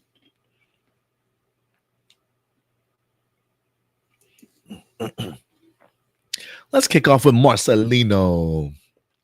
Where are you from, Marcelino? Marcelino Vasquez. With a name like that, where are you from? Where are your parents from? Let me know if you're still in the chat. When it comes to planets in Star Wars, they aren't treated as planets. They're treated more as countries or even cities at times. I get that. I understand that sometimes, depending on the budget and the writing, they can't cover the entirety of the planets. But I hope the expanded media would cover it more after it gets introduced, especially with animation. Since they don't have the restrictions of live action, I would assume that they would want to cover other sections of the planets that weren't covered in either the movie or TV show they were introduced in, and not focus on the sections that were already introduced. What do you think? Yeah, I mean, it is interesting, right? I mean, usually when you go to a planet, it's like one setting, right? We go to a planet and it's like forests. Okay. Like, what else is in this world, though? Like, are there cities in this world? Like, I would love to just go to one planet and then see them like take a transport to a completely different point on that planet, and it just be night and day of where they landed, right? Like, so give me like one planet, drop me off in the forest. I got to take a pod racer or whatever. I got to take a speeder to another town, and boom, that town is more like Metroplex area. You know what I'm saying? And then, you know, from there, we got to go to another part of the planet, and boom, that's like the sand dunes or something like that, right? Like different locations on one planet, I think would be nice. But the way that they present it, it's like when you go to this planet, what you see is the entire planet. Like that's what it feels like. That's what it feels like. Because they don't really make that effort to like, I think maybe like when I think of like Rogue One, where you're at Jeddah, that's occupied and stuff, and then I think they get kidnapped. They're still on the same planet, but it's now sort of like the outskirts of the city. So now we got a different a different environment, and it's like rocky, sandy, you know, mountainous type of thing. So in some aspects, yes, but I think that those are like really limited. So I am curious too, Marcelino, why that is. Maybe it's the idea like they have a big budget, and because it is so widespread in regards to like galaxy, that they want to do more planet hopping so people get that space experience of going port to port, seeing different planet designs and what they have to offer also, instead of staying stationary in one planet. So yeah, maybe it could be budgetary factors too. But yeah, it is odd. It is odd. Also, you say there's something weird I noticed when looking at the live chat. Sometimes the live chat won't show people certain comments. Huh. Here's what I mean. Kiki and Luca do not show up in the live chat. And when I go back to watch your Andor reviews, your comments do not show up in the live chat, even though you bring them up during the stream. Why is the live chat operating like that? I don't know. That's odd. That's odd that you guys can't see. I'm curious if anybody else experiences that. If you guys are watching in the live stream, have you ever experienced like me bringing up people's comments and you just not seeing them in the comments section, live chat section at all? That's a first, Marceline. I've never heard that one before. But thank you for bringing that to my attention.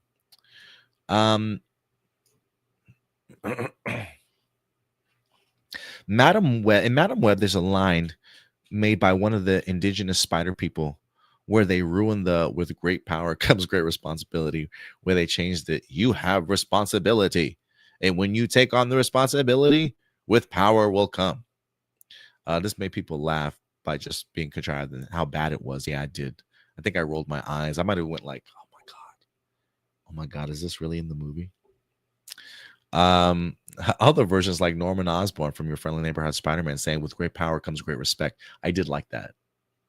Or The Amazing Spider-Man, where they went for the more grounded nature and said, "Your father believed that if you are capable of doing great things, you have the moral obligation to do those things, not choice, responsibility." That's a great one too. Have been praised because they changed the phrasing to match the story of what they're trying to tell, and it was seen as an homage to the original while doing their own thing, where Madam Web was just corporate driven.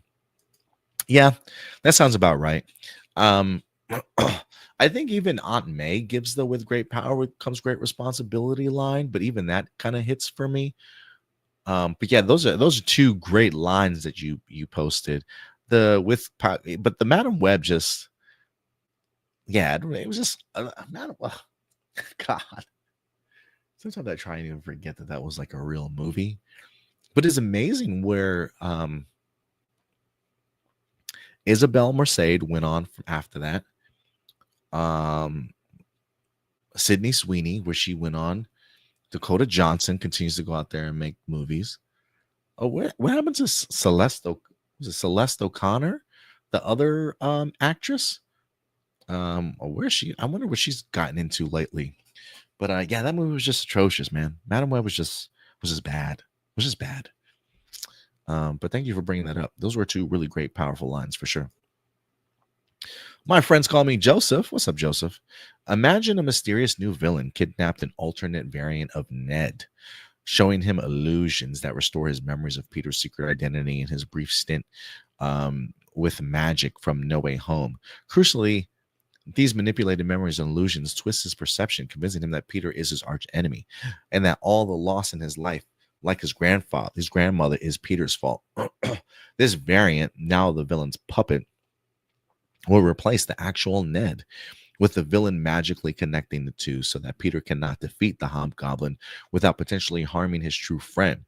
This horrific betrayal would directly confront the fear Ned himself voiced in No Way Home when he learned that Tobey Maguire's Peter losing Harry Osborn to the Green Goblin.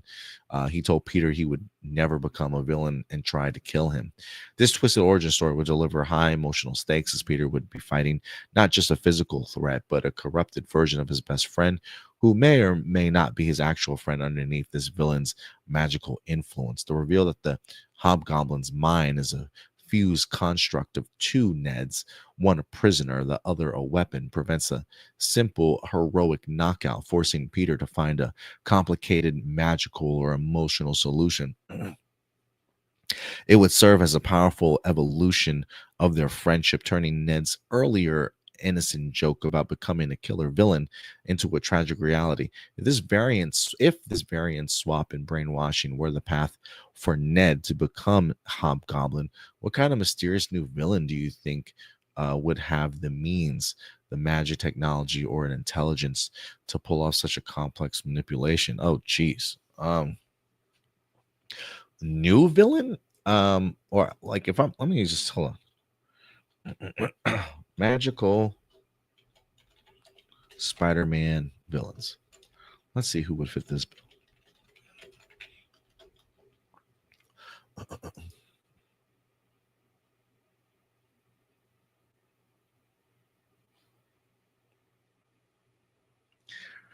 Says Peter Parker has few purely magic villains.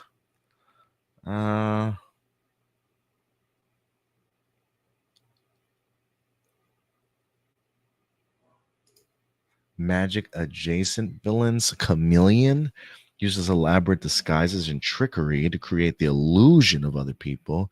We've already seen Mysterio. Lizard, a scientist who transforms into a reptile. He often creates potions with supernatural effects.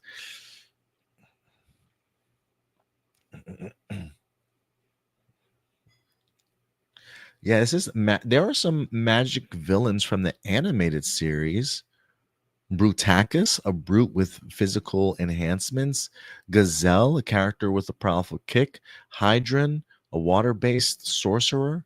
Reptilla, a lizard-like sorceress. I don't know, man. I don't know. I almost don't necessarily know if you go the magic-based route for the complex manipulation. Plus, we kind of did the magic heavy-handedness already in No Way Home. So maybe it's like a technology thing or an intelligence thing.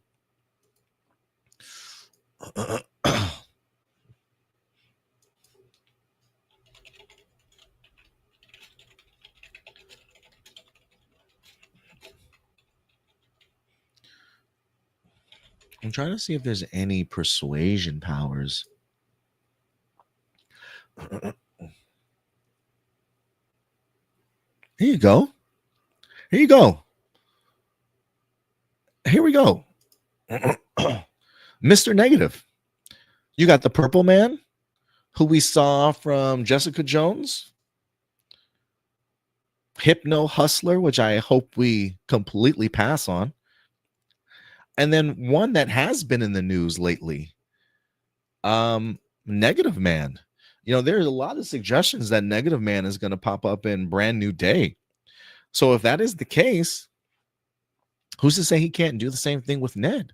There you go. There's your villain. Negative Man. Negative Man would be the one. It says abilities includes mind control by corrupting individuals and charging weapons with dark force energy. His other personality, Martin Lee, has a healing touch. There you go. Mind control by corrupting individuals. You can do that to Ned. And not only give him a glider, but maybe his goblin bombs can have dark force energy. There you go. My friends call me Joseph. That I think is probably like the layup. Like we literally just talked last week. I think I even put a short out on our YouTube page. We literally just talked about the idea of Ned possibly being the hobgoblin, that if we were going to introduce a goblin into the MCU, we already brought William Dafoe in as Green Goblin into No Way Home. I think the next logical step is a hobgoblin.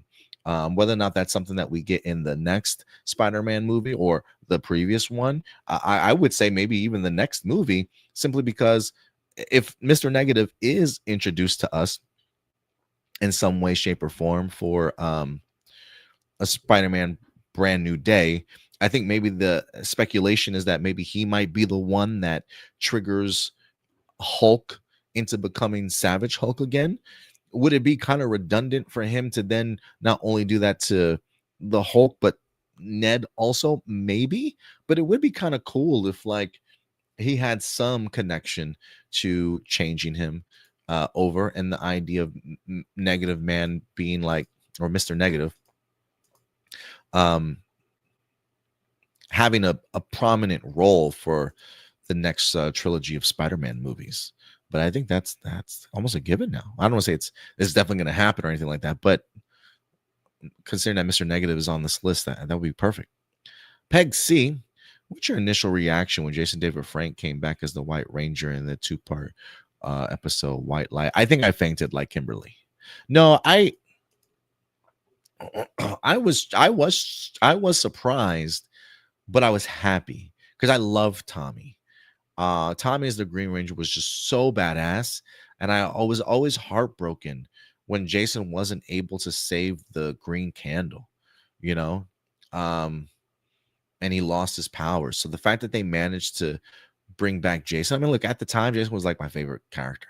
Like when we would go to school back in like 5th, 6th grade, or whatever the case may be, maybe 7th grade, I remember I had a friend, Eric. Is his name Eric? It's been so long. Yeah, Eric Lamb. He would make morphers out of his notebook paper, like some origami shit. It was crazy. And at lunchtime, we'd all go out into the playground. We have our like little paper origami morphers. And boy, we always wanted to be the Green Ranger or the White Ranger for sure. Here's just a fan favorite, man. Such a fan favorite. So yeah, I was so happy when he was brought back. What are your thoughts on the two potential candidates who could replace Bob Iger at Disney? Did this block it? I don't think it's letting me. Page not found. Uh-oh. I don't think the oh, you know what it is? Hold on. I think the hyperlink is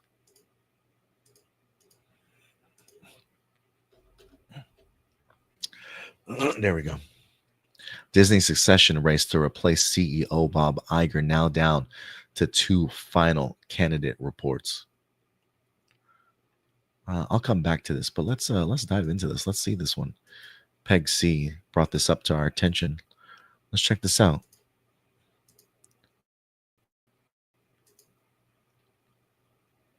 Disney's succession race to replace CEO Bob Iger now down to the two final candidates. The race to succeed Disney Bob Iger is now down to two candidates, and the head of the theme parks division appears to be the likely winner, according to a report.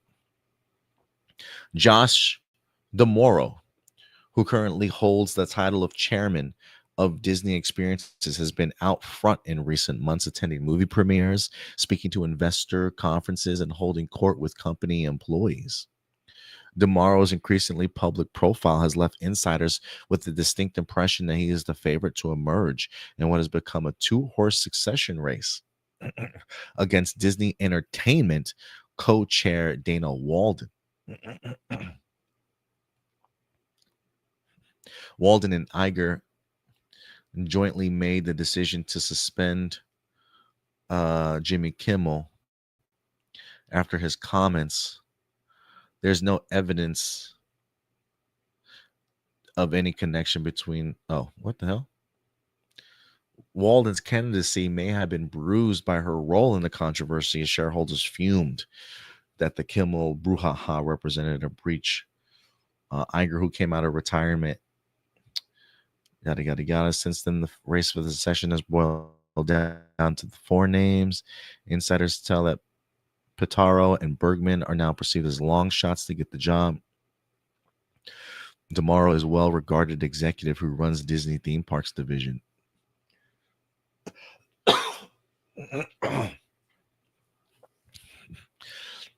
The growing chatter about D'Amaro's potential employment is reportedly grating on Iger. At recent breakfast, Iger raised his voice when someone in his entourage commented to him that D'Amaro will do a great job when he's appointed CEO. The soon-to-be retired chief executive bristled at the remark and made clear that the board of directors hadn't made a decision.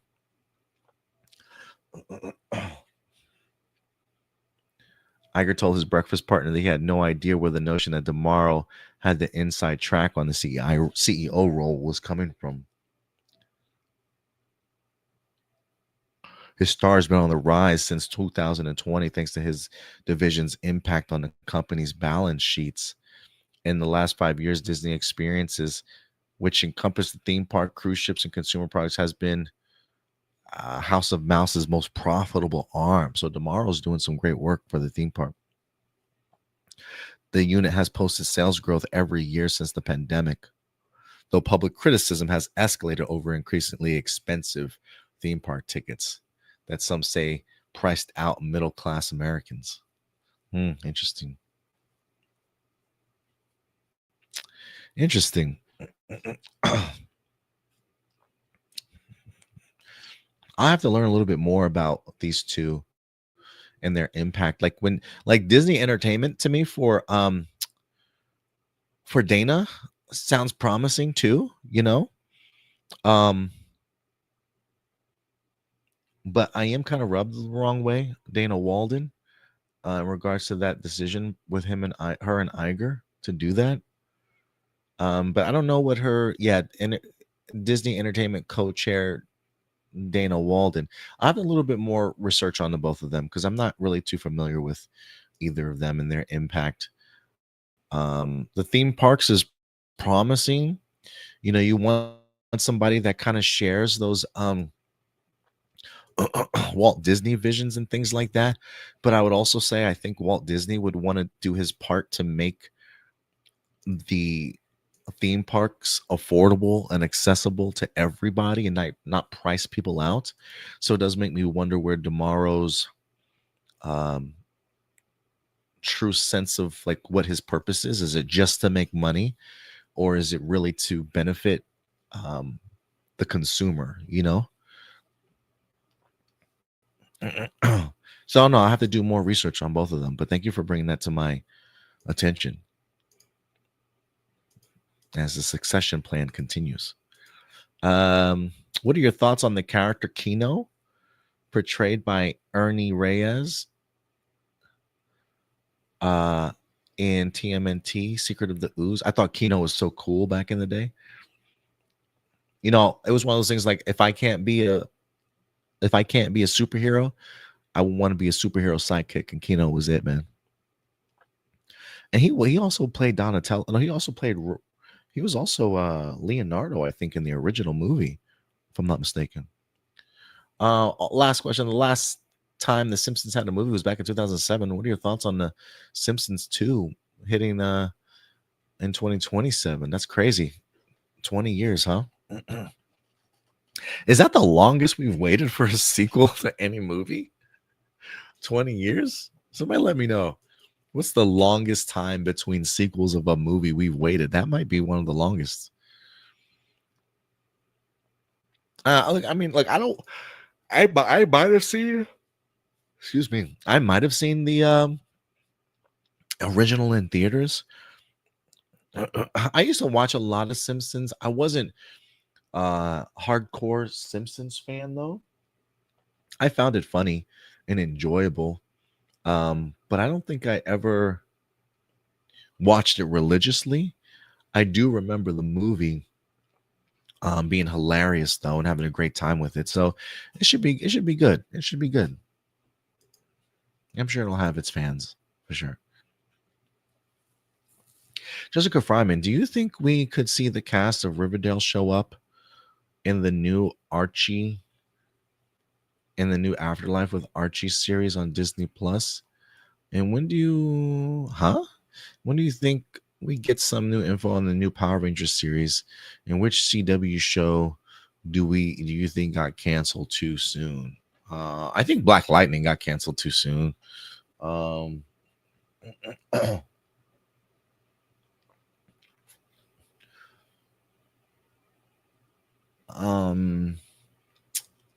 probably Black Lightning got canceled too soon. When are we gonna get new info on the Power Rangers series? I'm hoping by year's end, maybe New York Comic Con, maybe we get some announcements or development, at least in regards to like what's going on with this series. I think it's supposed to go into production. Excuse me. It might go into production, I think in 2026, early 2026. So yeah, if not at New York Comic Con, you know, to be honest, we may not get anything until like either WonderCon or like San Diego Comic Con next year. I think official announcements, at least New York Comic Con or San Diego Comic Con, but I can easily see like sources, reliable sources like Jinsaku dropping information. Or like Montyverse, dropping information as they learn about it way before then, though. So we'll see. Do you think we can see the cast of Riverdale show up? I don't think so.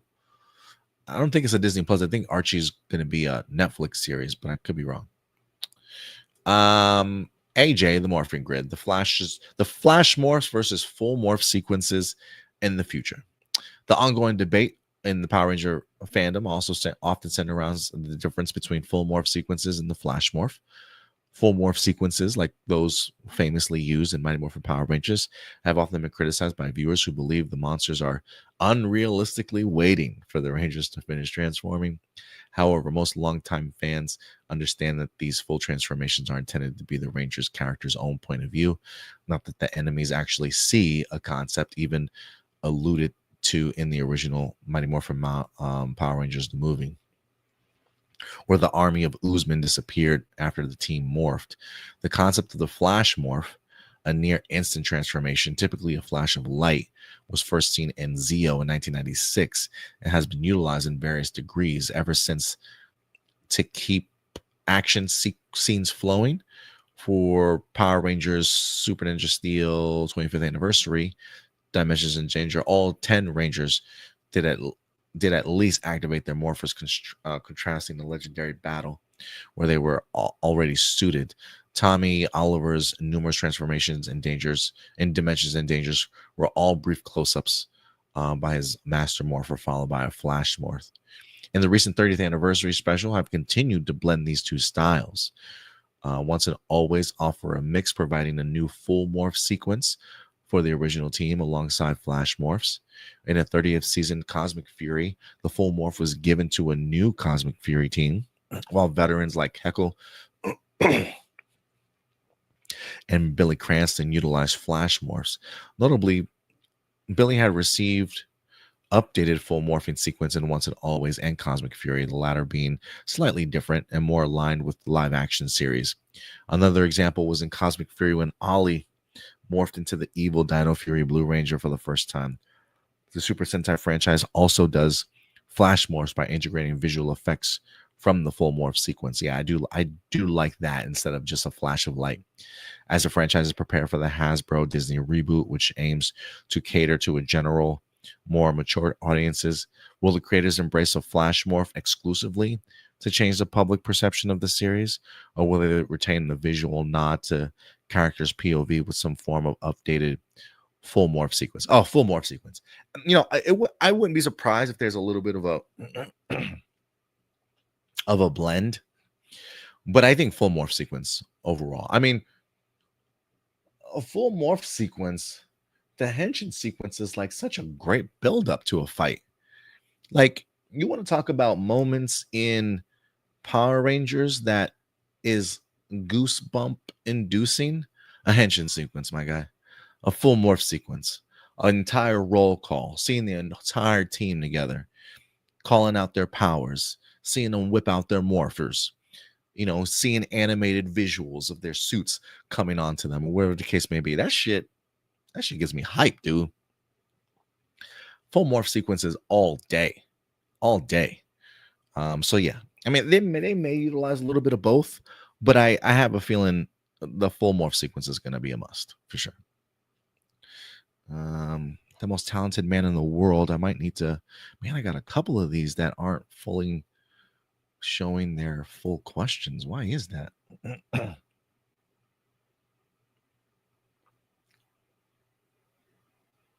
Let me see if I can. Where do I want to go for this? YouTube Studios.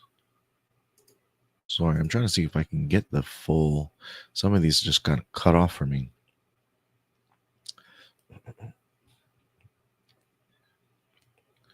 Who is next? The most talented man in the world? Okay.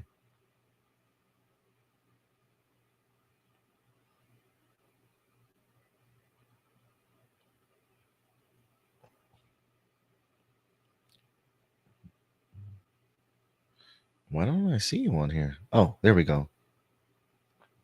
For decades, Jimmy Olsen has seen varied interpretations across recent television and film adaptations, reflecting a modern push for both comic book accuracy and contemporary updates. Superman and Lois series introduced a version of Jimmy Olsen played by Douglas Smith that was widely praised for his comic book accurate, including his Caucasian portrayal. He was depicted as Clark Kent's best friend and colleague at the Daily Planet, with their deep bond and eventual rift stemming from Clark's secrecy about being Superman, forming a central emotional storyline. This iteration, which saw Jimmy and Clark bonding over a shared baseball league before their eventual reconciliation after Clark's public reveal, was introduced as the series moved into its own continuity separate from the established Supergirl and Arrowverse, allowing it to focus on its own universe. This was a stark contrast to the Supergirl series, where the character was played by African-American actor Mecca Brooks and was McCade Brooks, excuse me, and was given a more muscular physique. In Supergirl, Jimmy moved to National City to work with Catco, became a vigilante known as the Guardian, and had a more distant relationship with Clark. While fans were lukewarm on Supergirl's vigilante version, the recent Superman, directed by James Gunn, also opted for a comic-accurate Caucasian portrayal, with Skylar updating the character to be a cool, attractive, and intelligent reporter for a contemporary audience across those different modern media.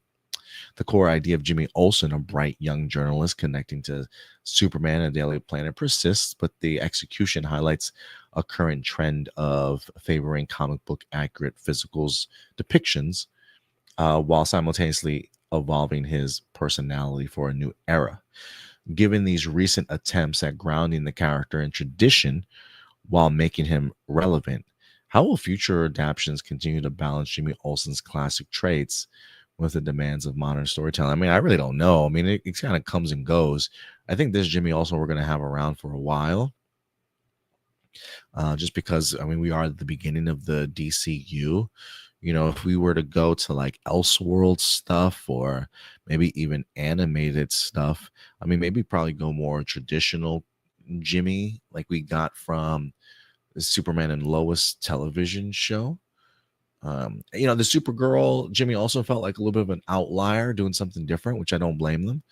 But yeah, I think just more comic book accurate. I mean, if anything, I would say just the one from maybe Superman and Lois might be the other depiction, right? I don't know if I can handle too many cool, calm, collected Jimmy Olsens.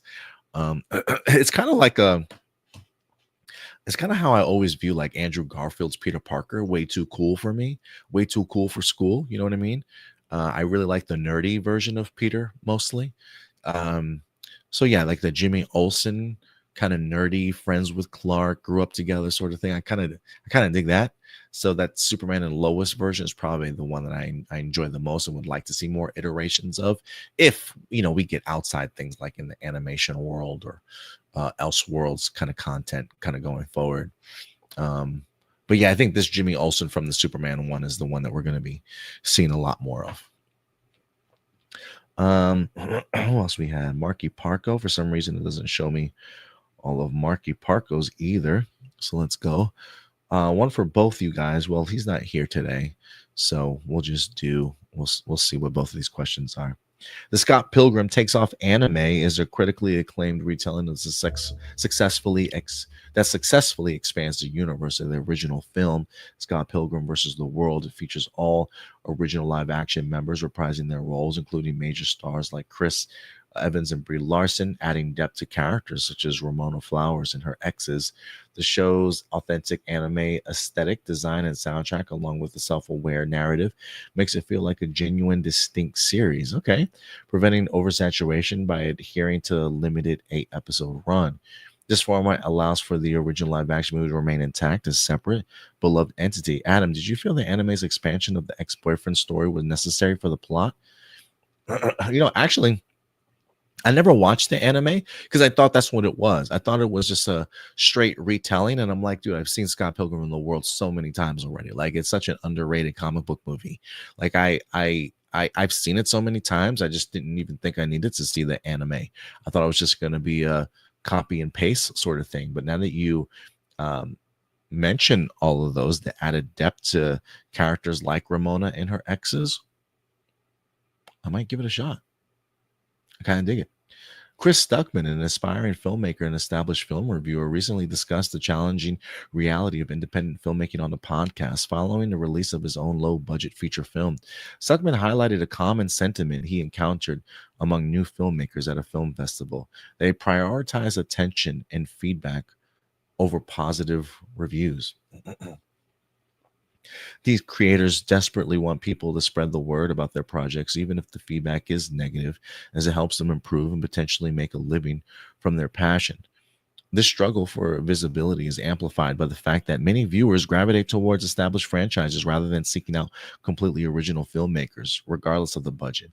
Given the saturated media landscape, how can independent filmmakers effectively reach an audience that largely ignores original non-franchise projects? And what support structures are most crucial for helping those artists turn in their passion into sustainable careers? Oh, God. Given the saturated media landscape, how can independent filmmakers effectively reach an audience that largely ignores original non-franchise projects? I mean, it's really just marketing yourself, I think. You know? I don't know if there's any support structures in the film industry for things like that. I feel like the film industry is like sink or swim, bro. You know?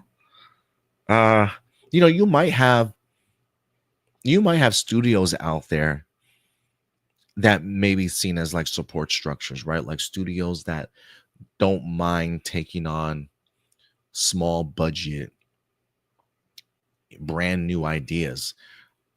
Blumhouse, A24, Lionsgate. I don't know if they still do that anymore, but the two that come to mind for some reason is like Blumhouse and like A24. There may be other companies, but those I think definitely allow for up and coming filmmakers, aspiring filmmakers that have really good potential to at least get their foot in the door, and allow them to create work and good movies, in the sense of movies that are developed for small budgets but have the potential to make more profit. And if you can have a good turnaround in that sense, even if it's a small budget movie like $4 million and your movie makes 12 million, like, hello, that's a plus, right? Like, you want wins like that. So maybe support structures of still having, and this also goes back to the notion of like why things like Paramount wanting to buy Warner Brothers Studios is terrifying, in the sense of, that's just another monopoly. That's just another big studio consuming another big studio, only willing to make big studio movies, where we need small production companies that are willing to take risks on people like a Chris Stuckman, who have great ideas that can turn those into something really riveting for small amounts of money, but you're allowing him to get his foot in the door, put his name out there, create something that will have a positive impact. And then you can flip that and be like, hey, that Chris Stuckman guy that made a profit off of this small budget horror film that people are talking about, more opportunities will start coming his way, sort of thing, right? So the support system, I think, is having studios willing to give people like him opportunities. How independent filmmakers effectively reach an audience that largely ignores, I think that's just marketing yourself, not so much as the movie. I mean, taking your stuff to festivals, getting yourself in front of microphones, doing interviews, letting people know, having a great social media team and marketing team around you, that will put you in front of opportunities to have your voice heard and to put your movie out there. It's so hard to get people to watch original movies, but if you can put yourself on the radar with a great marketing team and great interviews, just got to grab people's attention. and see what happens. But I'm really excited for Chris Stuckman. I really am. It is one of those things where, it's easy to sit behind a camera and be critical of a movie or a television and critique things, right? Like we can sit here, we can go to school and learn about film and movies and TVs, and we can learn how to become critics at school, how to properly write type of things. Or, you can just learn those things, whether that be watching movies every day, your whole entire life, and having, discography of movies just in your head and knowing directors, knowing writers, right? And being able to talk about movies and understand how like filmmaking works in a sense of what people's jobs are, to help bring movies to life. It's easy to sit behind a camera and do and learn that knowledge and be critical of a movie and what you think a writer and the director should have done or what worked and didn't work. But then to be able to put yourself behind a camera and actually make a movie, I think is admirable. And I think it gives an even, I always respected Chris as a reviewer. This just adds a whole new level of respect in the sense of you're practicing what you preach, right? That you're getting your hands dirty now, that you're putting yourself out there, not only to be critiqued by others, but also to understand how difficult it truly is to make a movie, and this is why like current critics or people like Critical Thinker and like these bloggers and these people that have these big platforms, when they like shit over movie making and movies in general, and all they do is bitch and complain, and they come towards movies from a very pessimistic perspective and mindset, that the concept and the idea of how hard it is to make a movie just completely eludes them, right?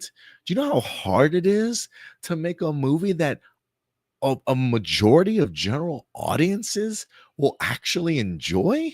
People of different religions and beliefs and stuff and different backgrounds, to sit them all into one room and make them enjoy your movie? That's got to be like fucking Herculean. So when these people critique movies and they bash on directors and they bash on the writers and they bash on the performers and they bash on, the cast and crew that, that put and brought these movies to life. Yeah, you don't gotta like every movie, but put some fucking respect on these people's names. That shit is hard. I don't see half of these motherfuckers going, excuse my language, but just really pisses me off that sometimes people feel like they have, like they know it all, that they know the ins and outs enough to shit all over people's hard work, when in the reality they don't know a damn thing about being behind the camera and actually filming something and having to be in charge of multiple people or writing a script and direct. Like, it is a Herculean effort to just make a movie, let alone a great movie. So the fact that Chris Stuckman is putting his money where his mouth is and is out there inspiring to be a filmmaker, despite, how hard he probably knows it is to make a movie, and to challenge yourself to do that, come on, bro. Come on. That, more power to him, man. More power to. And this is why when I talk about movies, like, I can be critical of movies, but I like to approach talking about movies from a perspective of what I loved, what affected me, what hit me hard, how it made me feel, admiring some of the choices and stuff. And then I'll talk about some of the negative aspects about things, because I understand that movies are hard. Movies are hard to make, and they deserve some, I don't want to say praise, but they deserve an even-handed approach when it comes to talking about movies, right? Being a critic isn't, you got to be critical of every fucking thing. I think being a critic is having a true love for cinema and television and movies, embracing how hard it is to make a movie, and taking that concept and an idea and seeing what they were able to put on screen, what worked and what didn't work, and being able to be unbiased about it. And nowadays, it's people are just not unbiased about it, and they take the words of being a critic to mean you got to be critical of everything. And I think it really is zapping. Truly, I think it's really harming the movie industry in that regards. But yeah, that's just my thoughts. So props to Chris Stuckman, man. Really. Alex Ramirez, what's up, Alex? Appreciate you coming through, man. Alex, where'd you go? Here we go.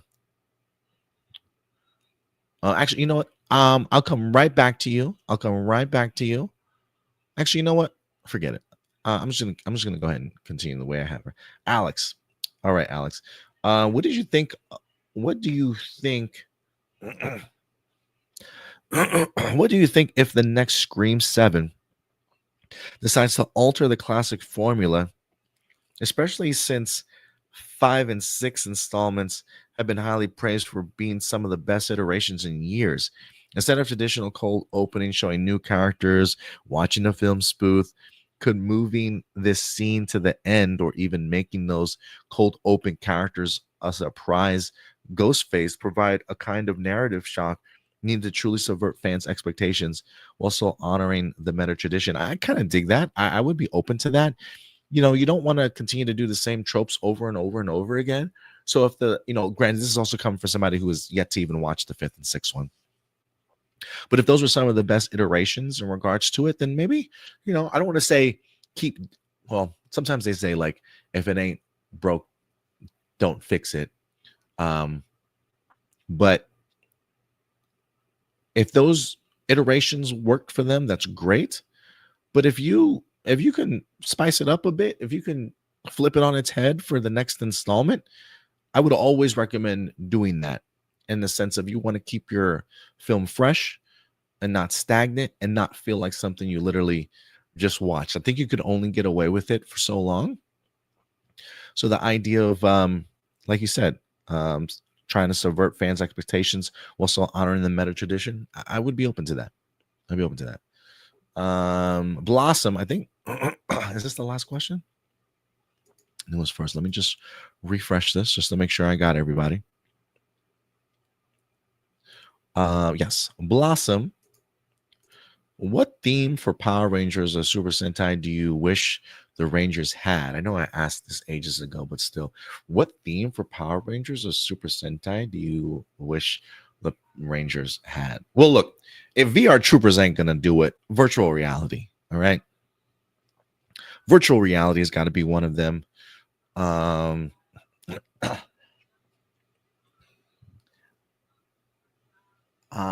I definitely want to go back classic. I definitely want to go back to the well for martial arts. But I want more modern style martial arts themes. Brazilian jiu-jitsu. Hell, maybe even have MMA for one of the Rangers. Whatever style was it? Wang Chung? What's the style that Ip Man does? Yeah, Wing Chun. I would love to see like a Wing Chun showcased. And if there's any other type of more modern iterations of martial arts, I would like to see. Maybe Taekwondo, maybe karate.